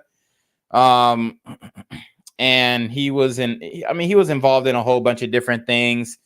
One of which was, he used to supply weapons to the Chadian or the Chadian, however you want to call it, strongholds that were resisting, I guess maybe you could call them nationalists in Chad to bring, you know, I guess. I mean, it's a pretty complex thing to describe, but basically in Africa, there was something called the race to Africa or whatnot, during the early 19th century or late 19th century, if I'm not mistaken, and then into the 20th century, where, but, you know, European and American colonialists were going over to Africa and trying to sow their seed. And he was involved in making alliances and supporting different militias. And, you know, some would say militia, some would say terrorist organizations.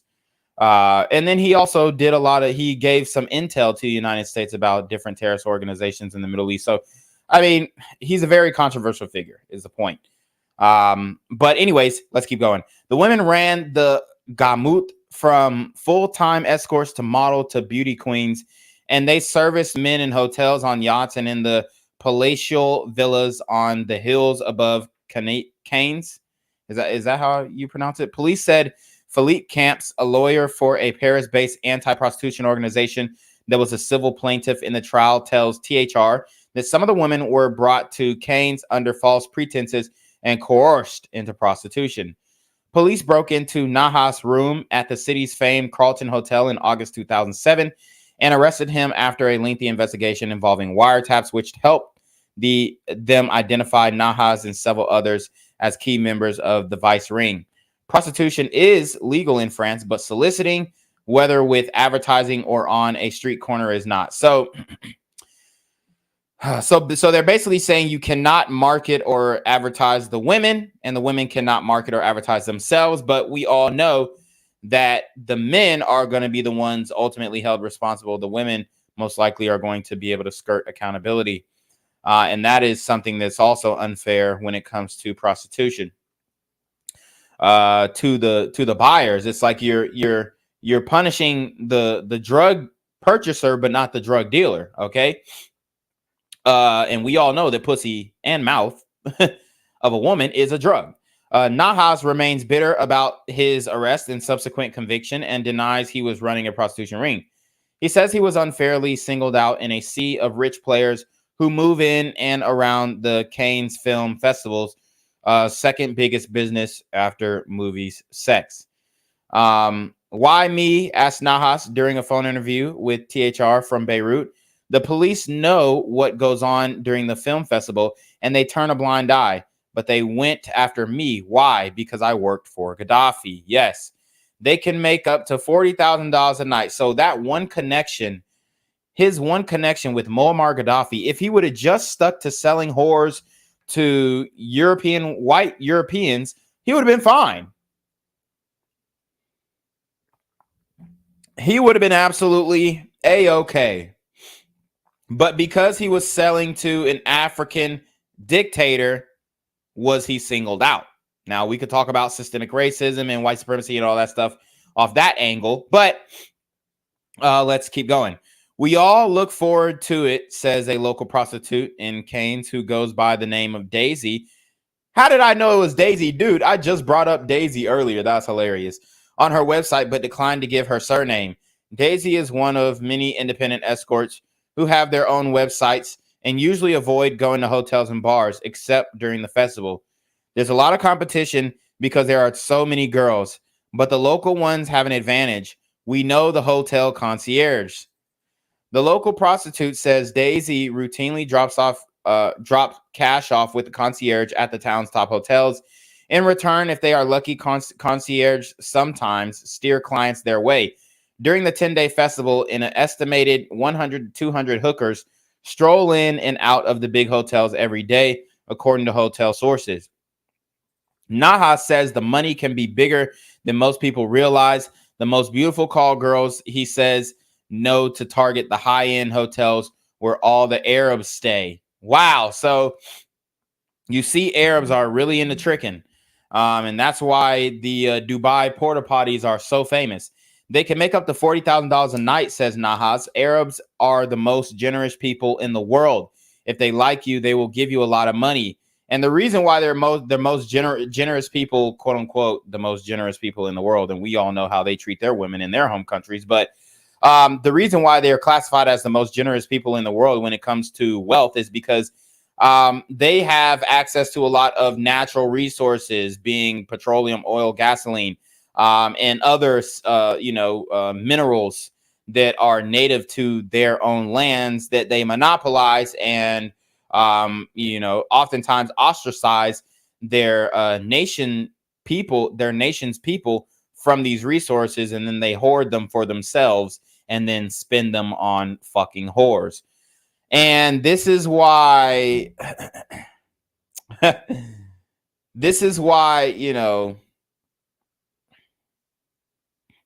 how do I say this without coming off in a, weird way?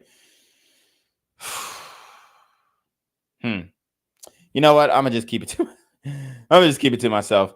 At Cannes, they carry money around in wads of 10,000 euros. To them, it's just like paper. They don't even like to count it. They'll just hand it to the girls without thinking. I know the system.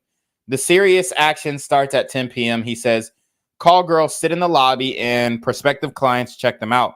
It's all done with hand signals, he says. The guys signal their room numbers with their hands, and the girls follow them. Some of the luxury prostitutes, quotes, come as part of an organized ring, the type of operation that police said Nahas ran. Excuse me. And others fly in small groups on their own, mainly from Paris, London, Venezuela, Brazil, Morocco, and Russia. Still others take advantage of the other big events taking place on the Côte d'Azur, the Monaco Grand Prix, and rent hotel rooms in the town of Beausoleil, just behind Monaco, and commute between there and the Canes, a 40-minute drive. Oh, wow. So it looks like they dropped a couple names. Nahas denied he was running a prostitution ring, but admits he had arranged for women to come to Canes during the festival.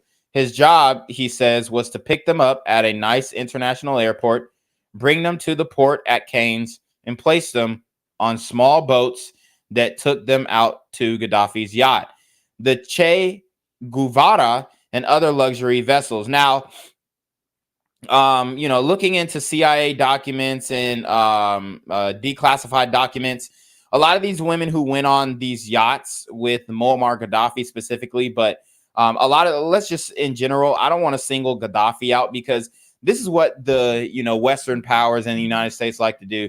They like to single out, oh, well, Muammar Gaddafi, he was raping bitches on the yacht and da-da-da-da. Okay, yes, he was, for sure, 100%. He was a rapist, yes. But so are a lot of these, European and American billionaires. They're raping women on the yacht as well. It's not just the Arabs.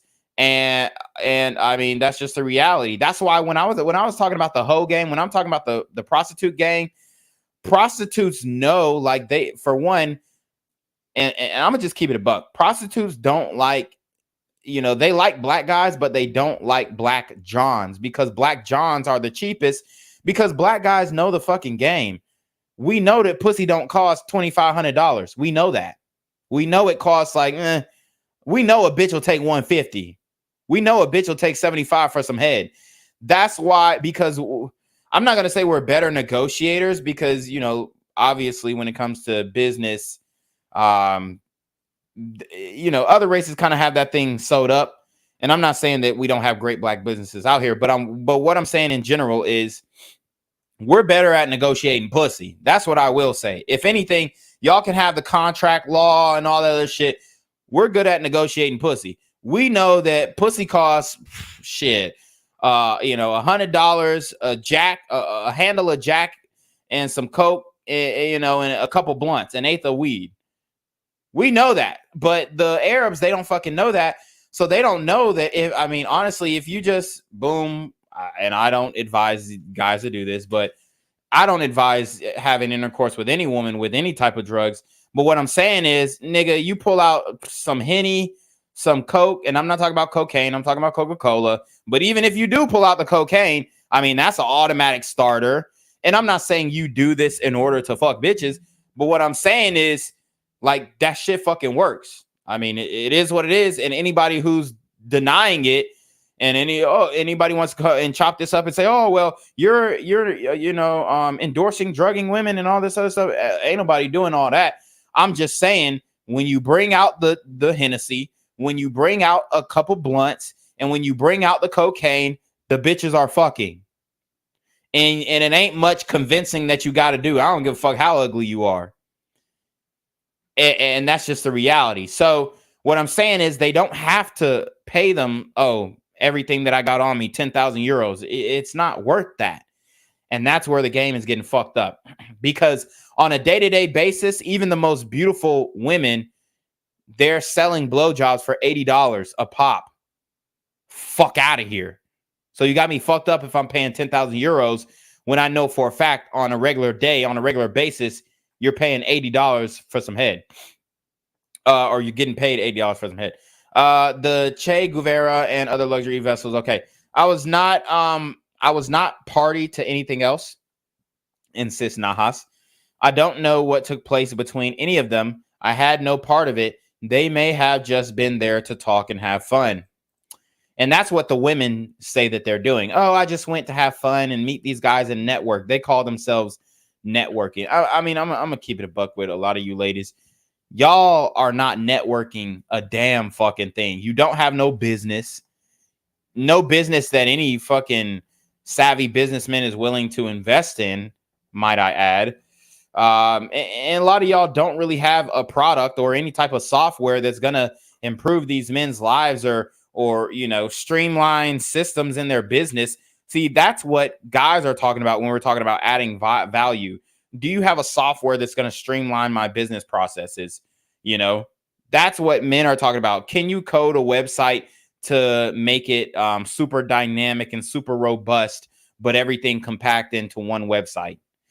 That's what men are talking about when we talk about adding value when it comes from a business perspective.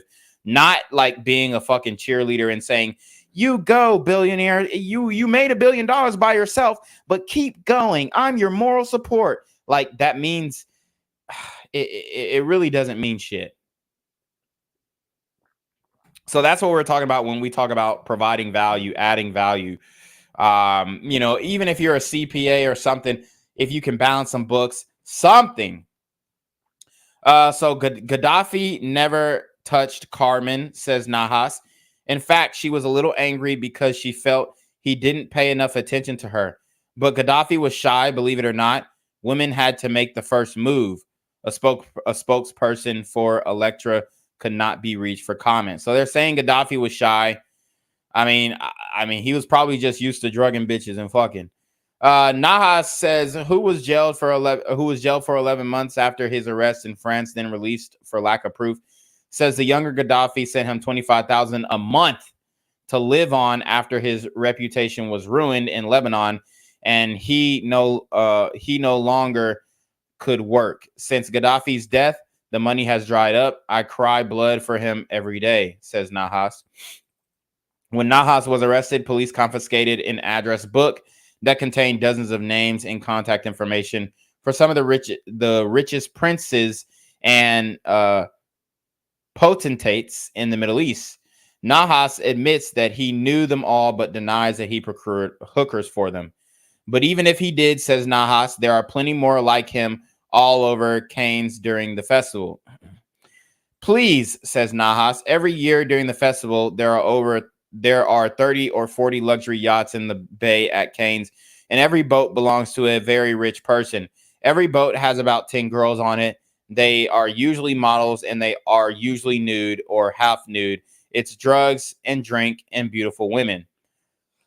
Go out on one and you'll see the girls are all waiting for their envelopes at the end of the night. It's been going on there for 60 years. Yes. So this is true. The girls go on the yacht. Any girl who goes on a yacht, I'm telling you right now, she's getting fucked. She goes on the yacht, she parties, she sucks some dick, she gets fucked, and then she leaves the yacht and they hand her a little gift basket with an envelope full of cash. A gift contained in an envelope, according to Nahas, and a number of veteran Cannes escort women interviewed by THR, is how prostitutes get paid at the festival. It's always a gift, says a Russian woman who oversees a Paris-based escort agency with branches in London and Dubai. Clients are told to put the money in an envelope and write gift on the outside of it. Women installed on yachts in Cannes during the film festival are called yacht girls. And the line between professional prostitutes and B or C-list Hollywood actresses and models who accept payment for sex with rich older men is sometimes very blurred, explains one film industry veteran.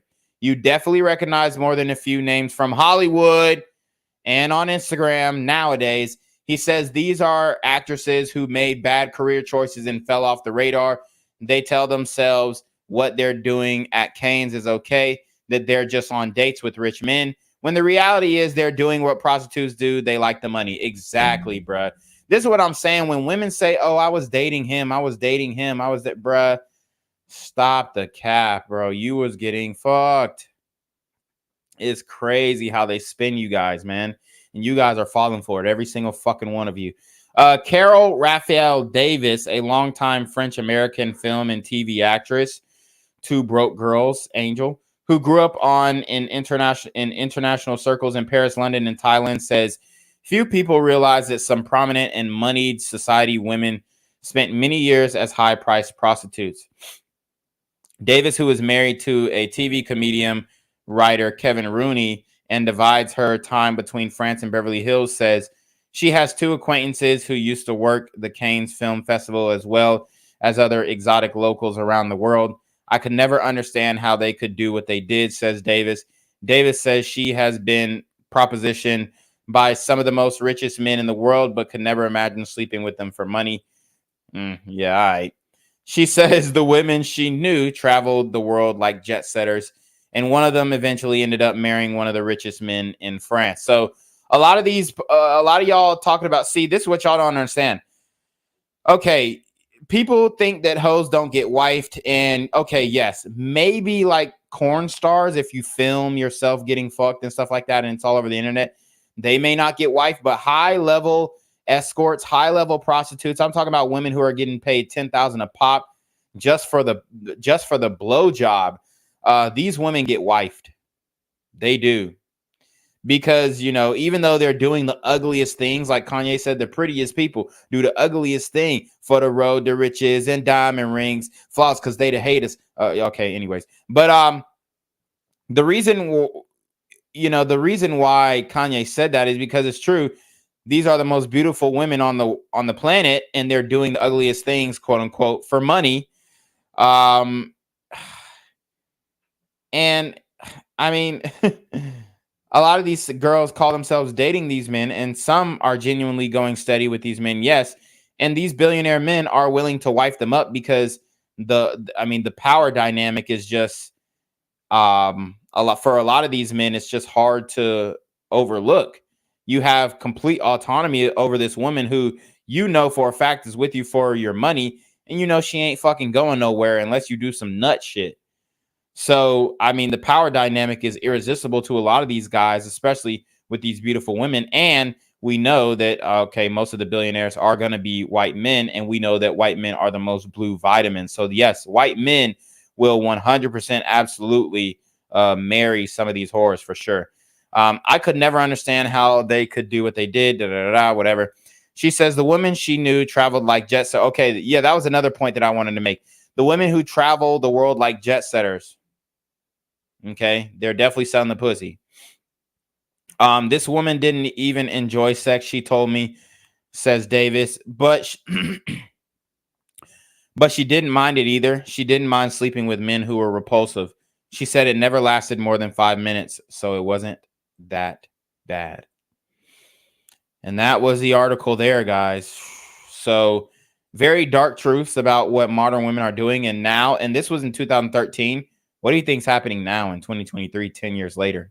All it's done is amp up. And now it's not just Hollywood actresses, but it's your door next girl on Instagram. An investigation into the culture at the Cannes Film Festival in 2013, claiming that models and some Hollywood actors swarmed the hotels and yacht parties during the festival. A man named Eli Nahas, who ran a modeling agency at the time and would later be convicted of supplying more than 50 women to rich Middle Eastern clients during the festival, said every year there are 30 to 40 luxury yachts in the bay at Cannes, and every boat. And I ain't gonna lie, they did my bro Nahas a little dirty. I'm not gonna lie, they did bro a little dirty. You know, and I don't know everything that he's involved with. Obviously, if he's rubbing shoulders with the Gaddafis, then that can't be good, right? But I mean, from the looks of it, it just sounds like he just connected them, right? He was just connecting the dots. Where a nigga say where the hoes at, and he's like, I know where they're at. So can we not ask where the hoes at no more? Because if we can't even ask, yo, where the hoes at, and then a nigga say, hey, I know where the hoes at, they're over there, and I can get them to you, then what the fuck can we do anymore? Can we even fuck bitches anymore at this point? Boat belongs to a very rich person. Every boat has about 10 girls on it, and they are usually nude or half nude. These women are referred to as yacht girls, and they blur the lines between party goers. See? They all on Instagram, see?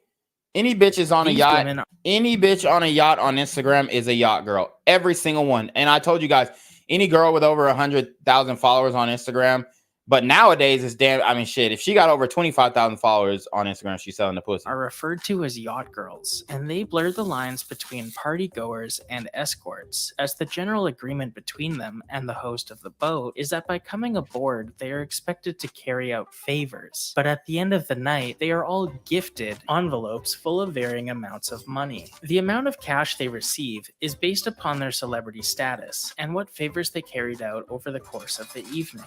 There you have it. So, like, I mean, a lot of people gonna come in the comments. This ain't true. Well, why would you say all Instagram models, bruh? Look, man, I know the game.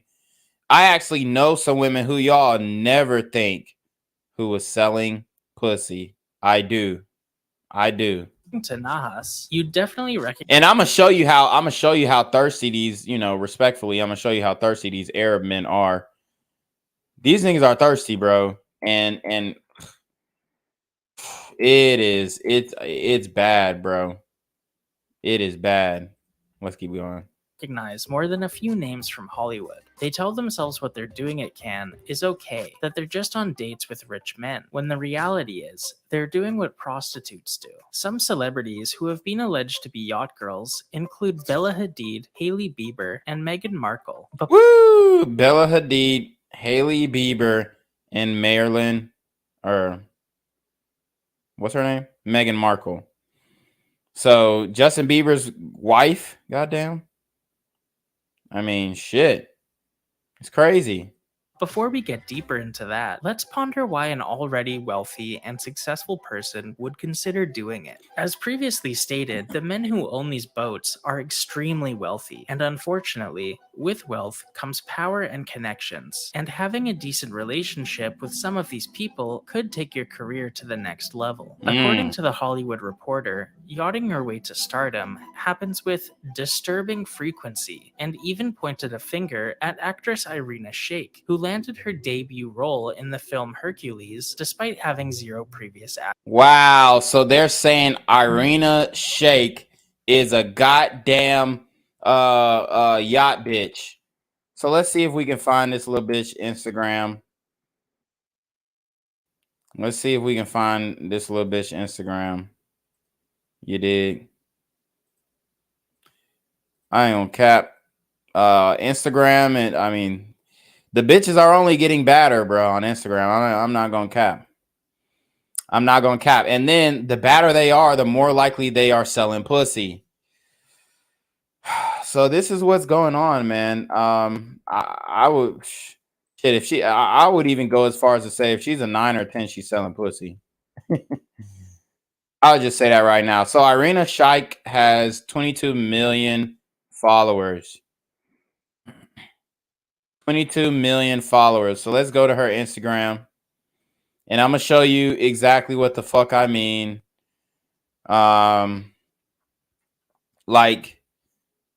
Okay, represented by the Society, C. Bowen at societymanagement.com. So this is her booking. Cherry Bowen or Cherries Bowen, whoever the fuck. That's who gets her jobs. And I'm looking into this Instagram page. Very weird art here.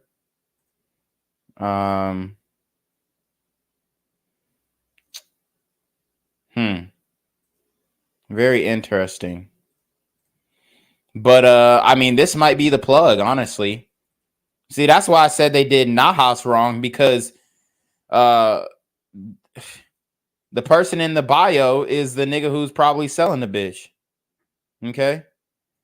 The person in the bio is a nigga who's selling the bitch. But anyways,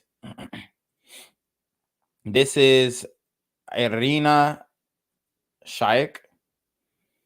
Okay. I mean, last night in Cannes. Okay, here she is at the Cannes Festival again. And this is 10 years later. She loves the damn Cannes Festival. She's at the damn festival that we just read an article about, Hollywood prostitutes. And all the women gassing her up. Okay. All the women gassing her up.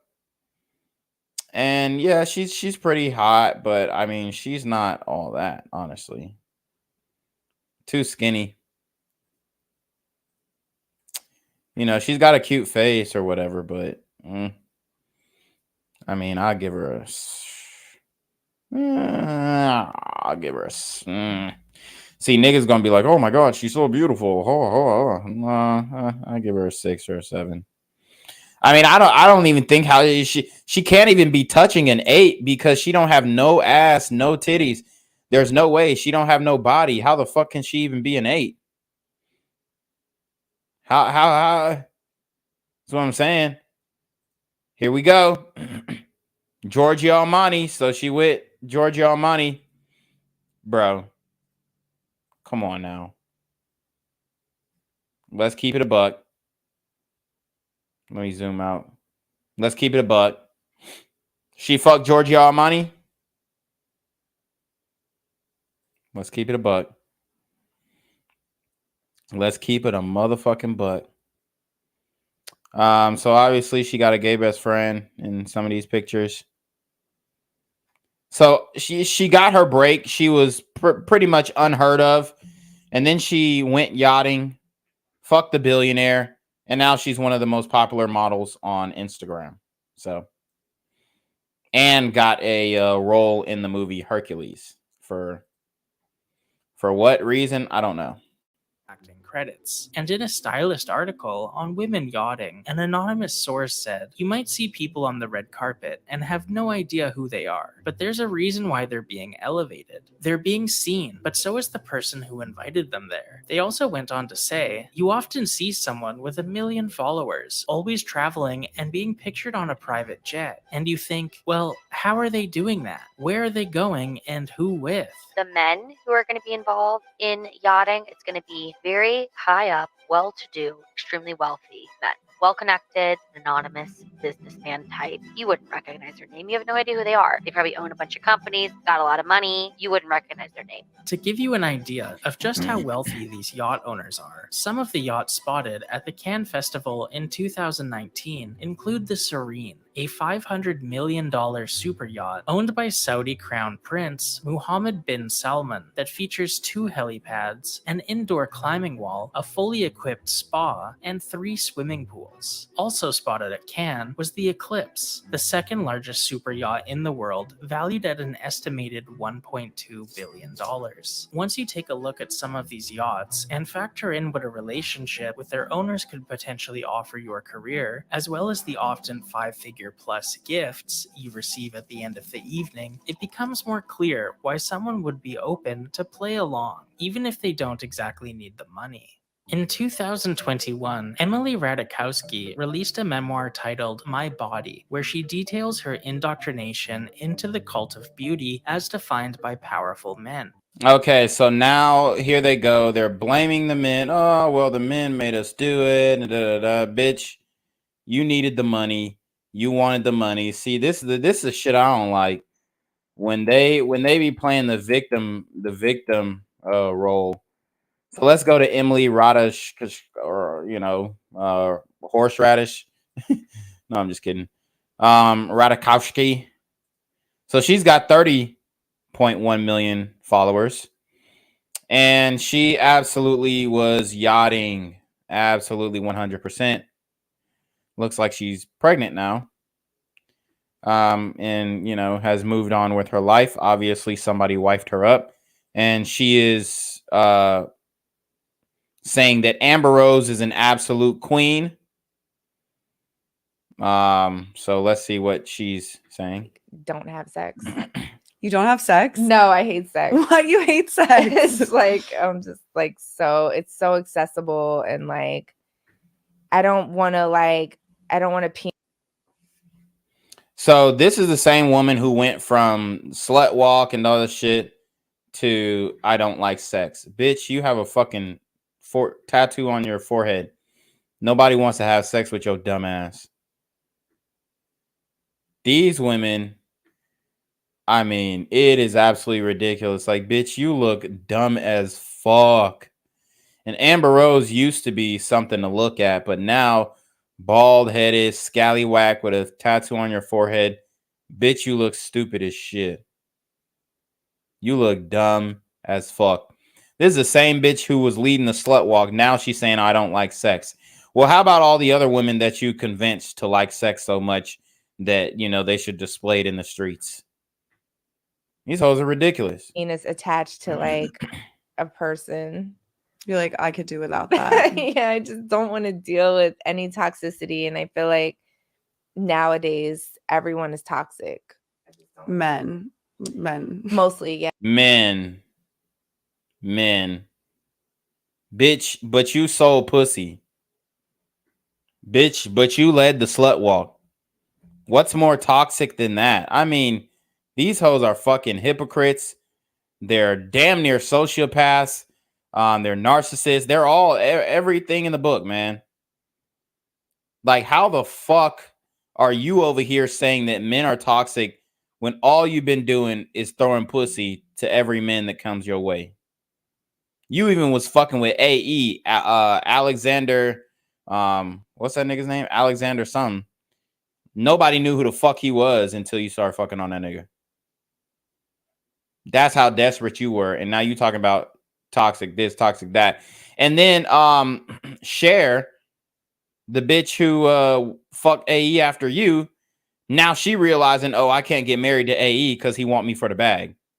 I swear to God, y'all hoes are dumb as fuck. Yeah. Women too, though. But for sure, of course. But men, yeah. And my response to that is, for one, Emily Ratajkowski, like, yo dumbass, like talking about, oh, bruh, you sold pussy. You damn near probably still sell pussy. And then you're still like, oh, you're talking against the patriarchy, but you're still modeling for brands that, you know, endorse pedophilia. Okay, in Balenciaga. We all saw that Balenciaga ad. Obviously, most of the designer brands are owned by one guy, right?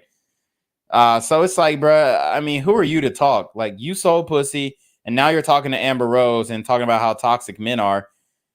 Well, if you never sold your pussy to these men, then maybe you wouldn't have this outlook. Part of this book delves into her experiences yachting, and this made people speculate whether or not Bella Hadid and Hailey Bieber also partake in the business, as Emily has posted videos of them dancing on a yacht together at none other than Cannes Film Festival, the same festival that has become synonymous with yachting. One of the excerpts Yes, they sold pussy.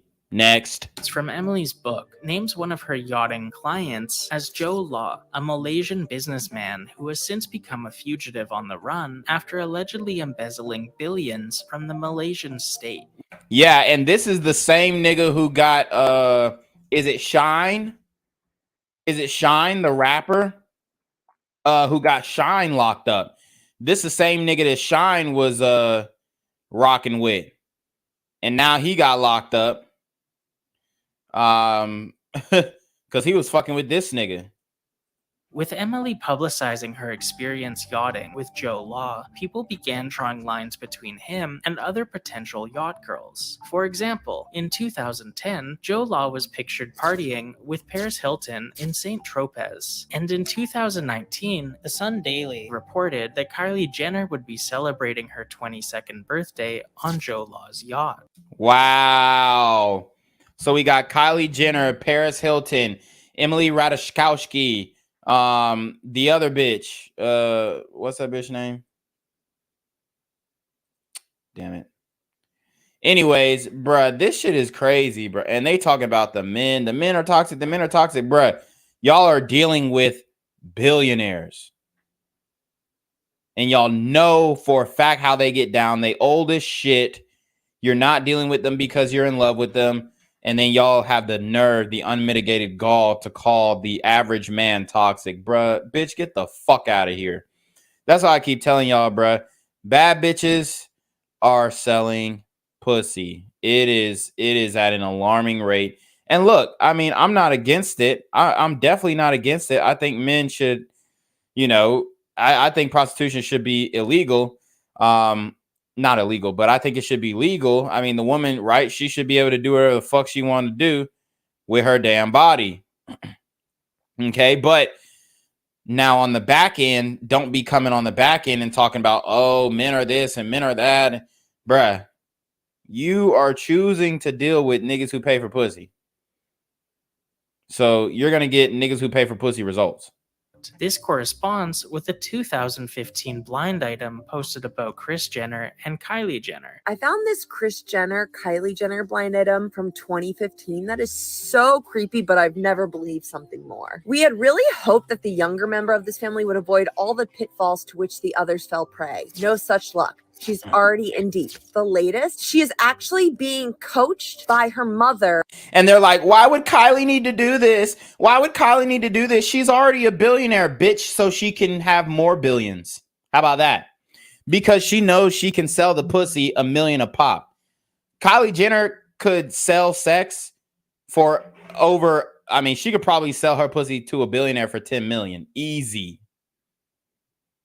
Easy. Why would she need to do this? Why would she's got all the money in the world. Why would she do this, bro? Because for one, she likes selling pussy. Have you thought about that? She likes the way that billionaire men drool over her. She loves the validation. Thought about that?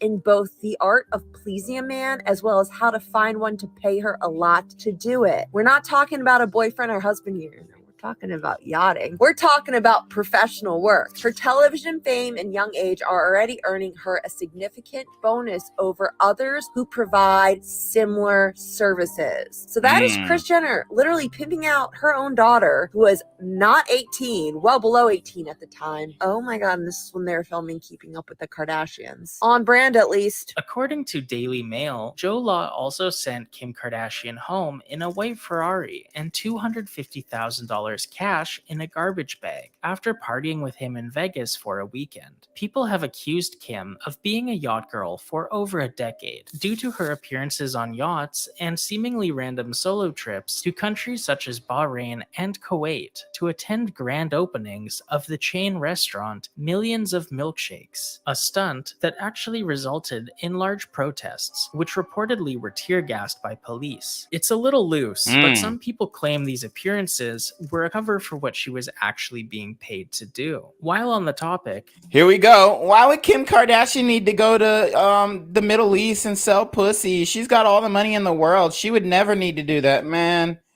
Y'all hoes gotta be dumb. Y'all gotta be stuck on stupid. For her to fuck a Saudi prince, she knows for a fact that, like, for one, she's gonna get a big bag and them niggas are gonna owe her a favor. Like, y'all don't understand how the game works. Y'all don't understand. Kendall Jenner was one of 13 celebrities to attend the grand opening of Hotel Atlantis the Royal in Dubai back in January, where she would be caught on camera in someone's Instagram story. TikTok user and hobbyist lip reader, Impossibly Asleep, would share with us what Kendall was saying in the clip. I'm doing. Oh, wow. Okay, hold up. It says, my first 2 times were horrible. Lip reader exposes Kendall Jenner's private conversation with close friend. Okay. My first 2 times were horrible. So, Kendall Jenner. Why would Kendall Jenner need to do this? She's so rich. Like, her family is so rich. Like, they've got all the money in the world. Da da da da. Bitch, shut the fuck up. Y'all are really stuck on stupid. Y'all dumb, or y'all just naive.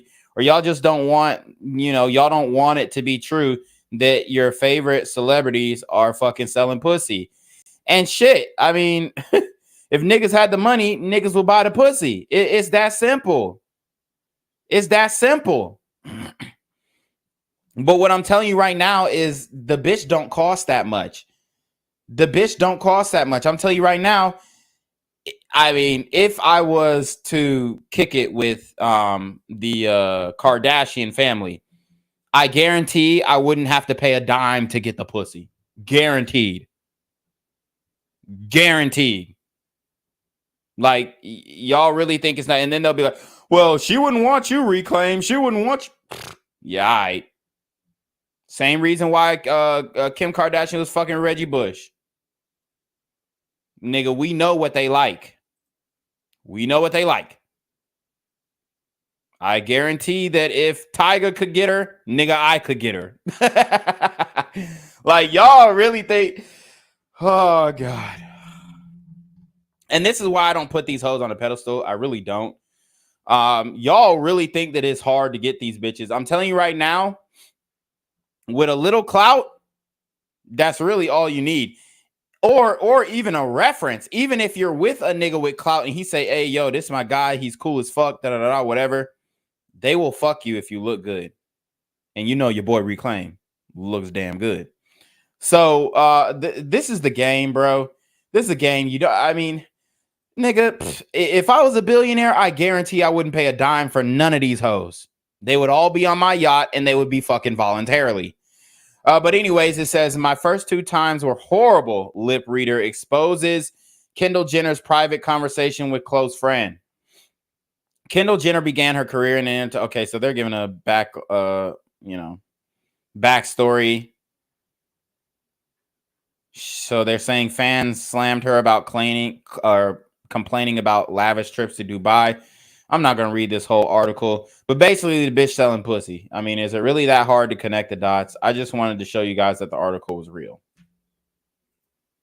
Impossibly asleep, which Kendall was saying in the clip. I'm doing some stalking and my lip reading is getting really good. Is this your first or second time? This is my third. My first 2 times were horrible. Horrible. This is so fun. She's absolutely right. I mean, that was 100% lip reading mastermind.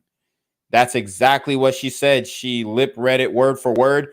And the thing about women is that it's really easy to read their lips because they speak so expressively and they open their mouth fully when they talk because they're very emotional. So they're exaggerative and they oftentimes use hyperbole. Like, I literally and it wasn't literal, but they say I literally and that's a form of hyperbole. So like you can really lip read these women. And she's saying, hey, my first 2 times yachting, it was horrible. This is so fun. Make these the moral of this story is make these hoes comfortable when they come on the yacht. I know you billionaires, you get handsy, you get touchy. You like forcing your way on women and shit like that because y'all think that y'all own the world and whatnot. I get it. But I'm telling you right now, if you was cool, calm, collected, laid back, kicked it, bullying in the bando, straight bleeding, more chill, I'm telling you right now, these bitches are not that hard to fuck, bro. Kylie Jenner, Kendall Jenner, fuck, Kim Kardashian, they're not that hard to fuck. Yeah, I said it. Like, y'all really are overcomplicating this shit. People interpreted this clip as Kendall bad-mouthing her prior experiences in Dubai, with some speculating what she could have been doing there, especially after the Dubai porta potty story went viral. A story I won't go into, but will summarize as wealthy men flying out young women to Dubai and paying them to eat human waste. There have also been rumors of Meghan Markle being a yacht girl circulating as far back as the early 2010s. With some people even speculating that this is how she met Prince Harry. She is a deal or no deal suit. Yeah, and she's deal or no deal suitcase holder, and then she gets on a yacht. She meets a famous prince, and this is how a lot of women are. This is how a lot of women are getting down. Okay, this is how a lot of them are getting down. This is how she met Prince Andrew. And she stuck with him. So this is another example of hoes getting wifed. The thing is, only the high-level whores get wifed. Not you regular. And then she ended up getting a role in a movie. Not in a movie, but a TV show. A popular TV show called Suits. So because she's on these yachts, and I'm not going to lie, she's actually a decent actress. She's actually a decent actress. I'm not going to say that she's a great actress, but she is a decent actress, bro. So she really didn't have to do this. She actually does have talent and natural beauty, but the women want the shortcut, and the shortcut is to go on a yacht and fuck a 90-year-old billionaire so that you can end up meeting a 36-year-old prince. Case holder, and then all of a sudden she ends up marrying into the royal family. How is that possible? According to a blind item posted by 3 Days 3 Nights, if you see B actress post scantily clad photos of themselves on social media, this is often a comm that this person is available to rent for a weekend of yachting, typically worth $30,000 for the party. We're about to go off the deep end and enter conspiracy theory territory, but the part about posting scantily clad photos of themselves to advertise their availability is something many people online claim to be a real thing, with some people even claiming that water company 138 Water could be a front for offering high-end escorting service. Okay, so now they are accusing 138 Water of being a high level escorting, I guess like some type of racketeering organization, and I wouldn't put it past them. I would not put it past them.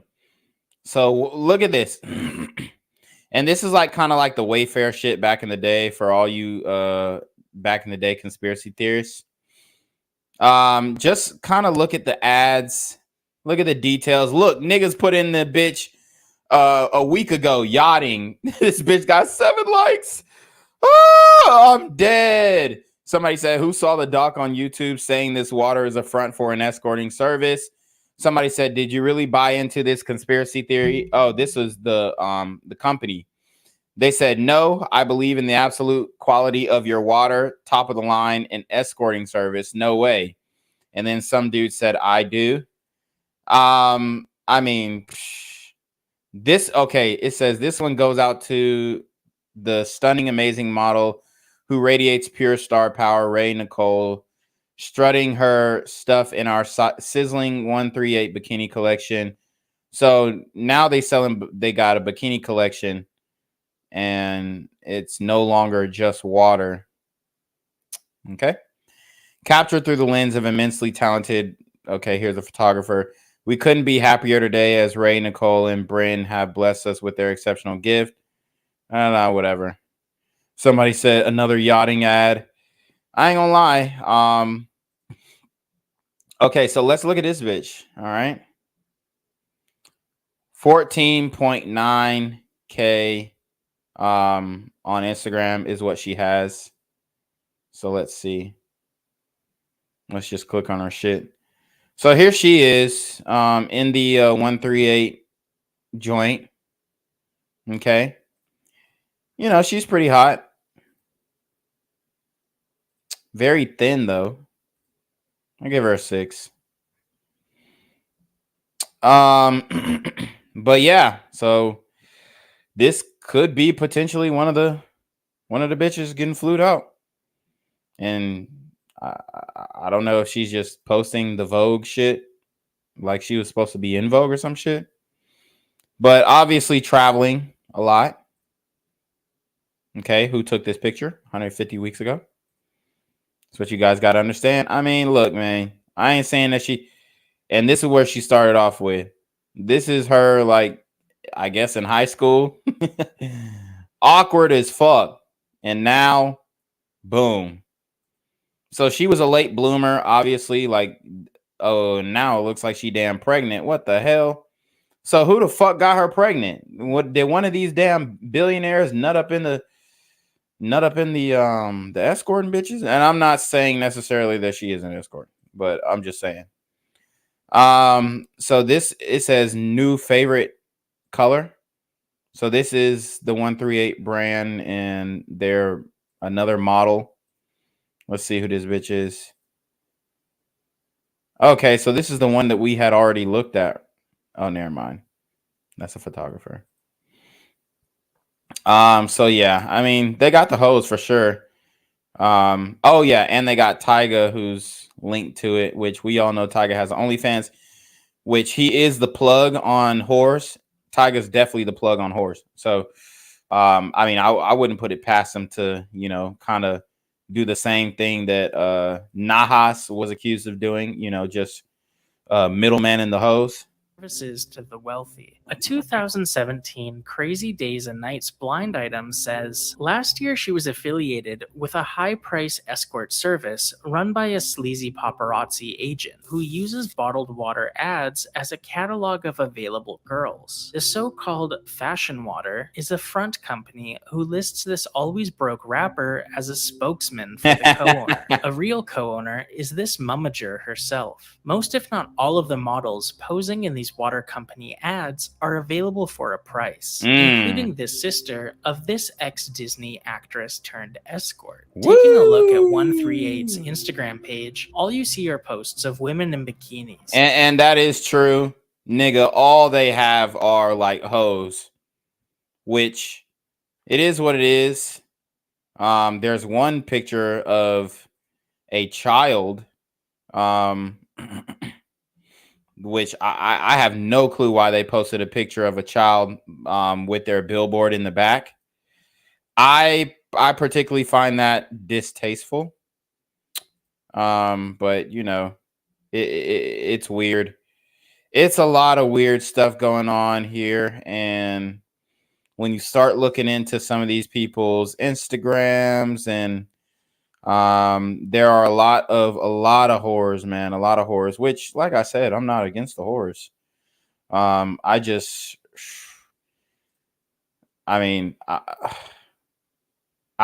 don't understand, like, why post a picture of a child near this pornographic imagery? Let's keep it a buck. It's damn near softcore porn. And you have this young girl who's like tongue out, like dancing. Look, man, leave the adults to adult things. The kids, leave them out of it.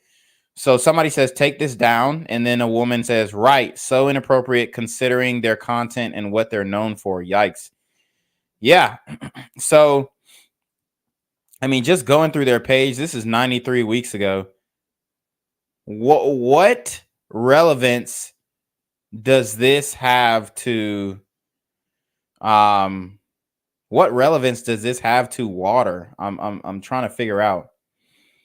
So, okay, so let's look at some of the hashtags that they use.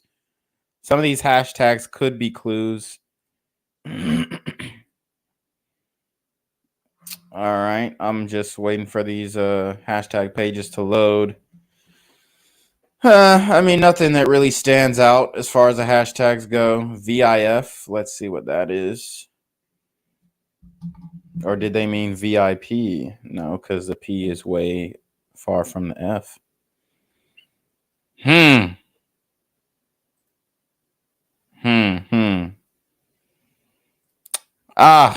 It's very interesting.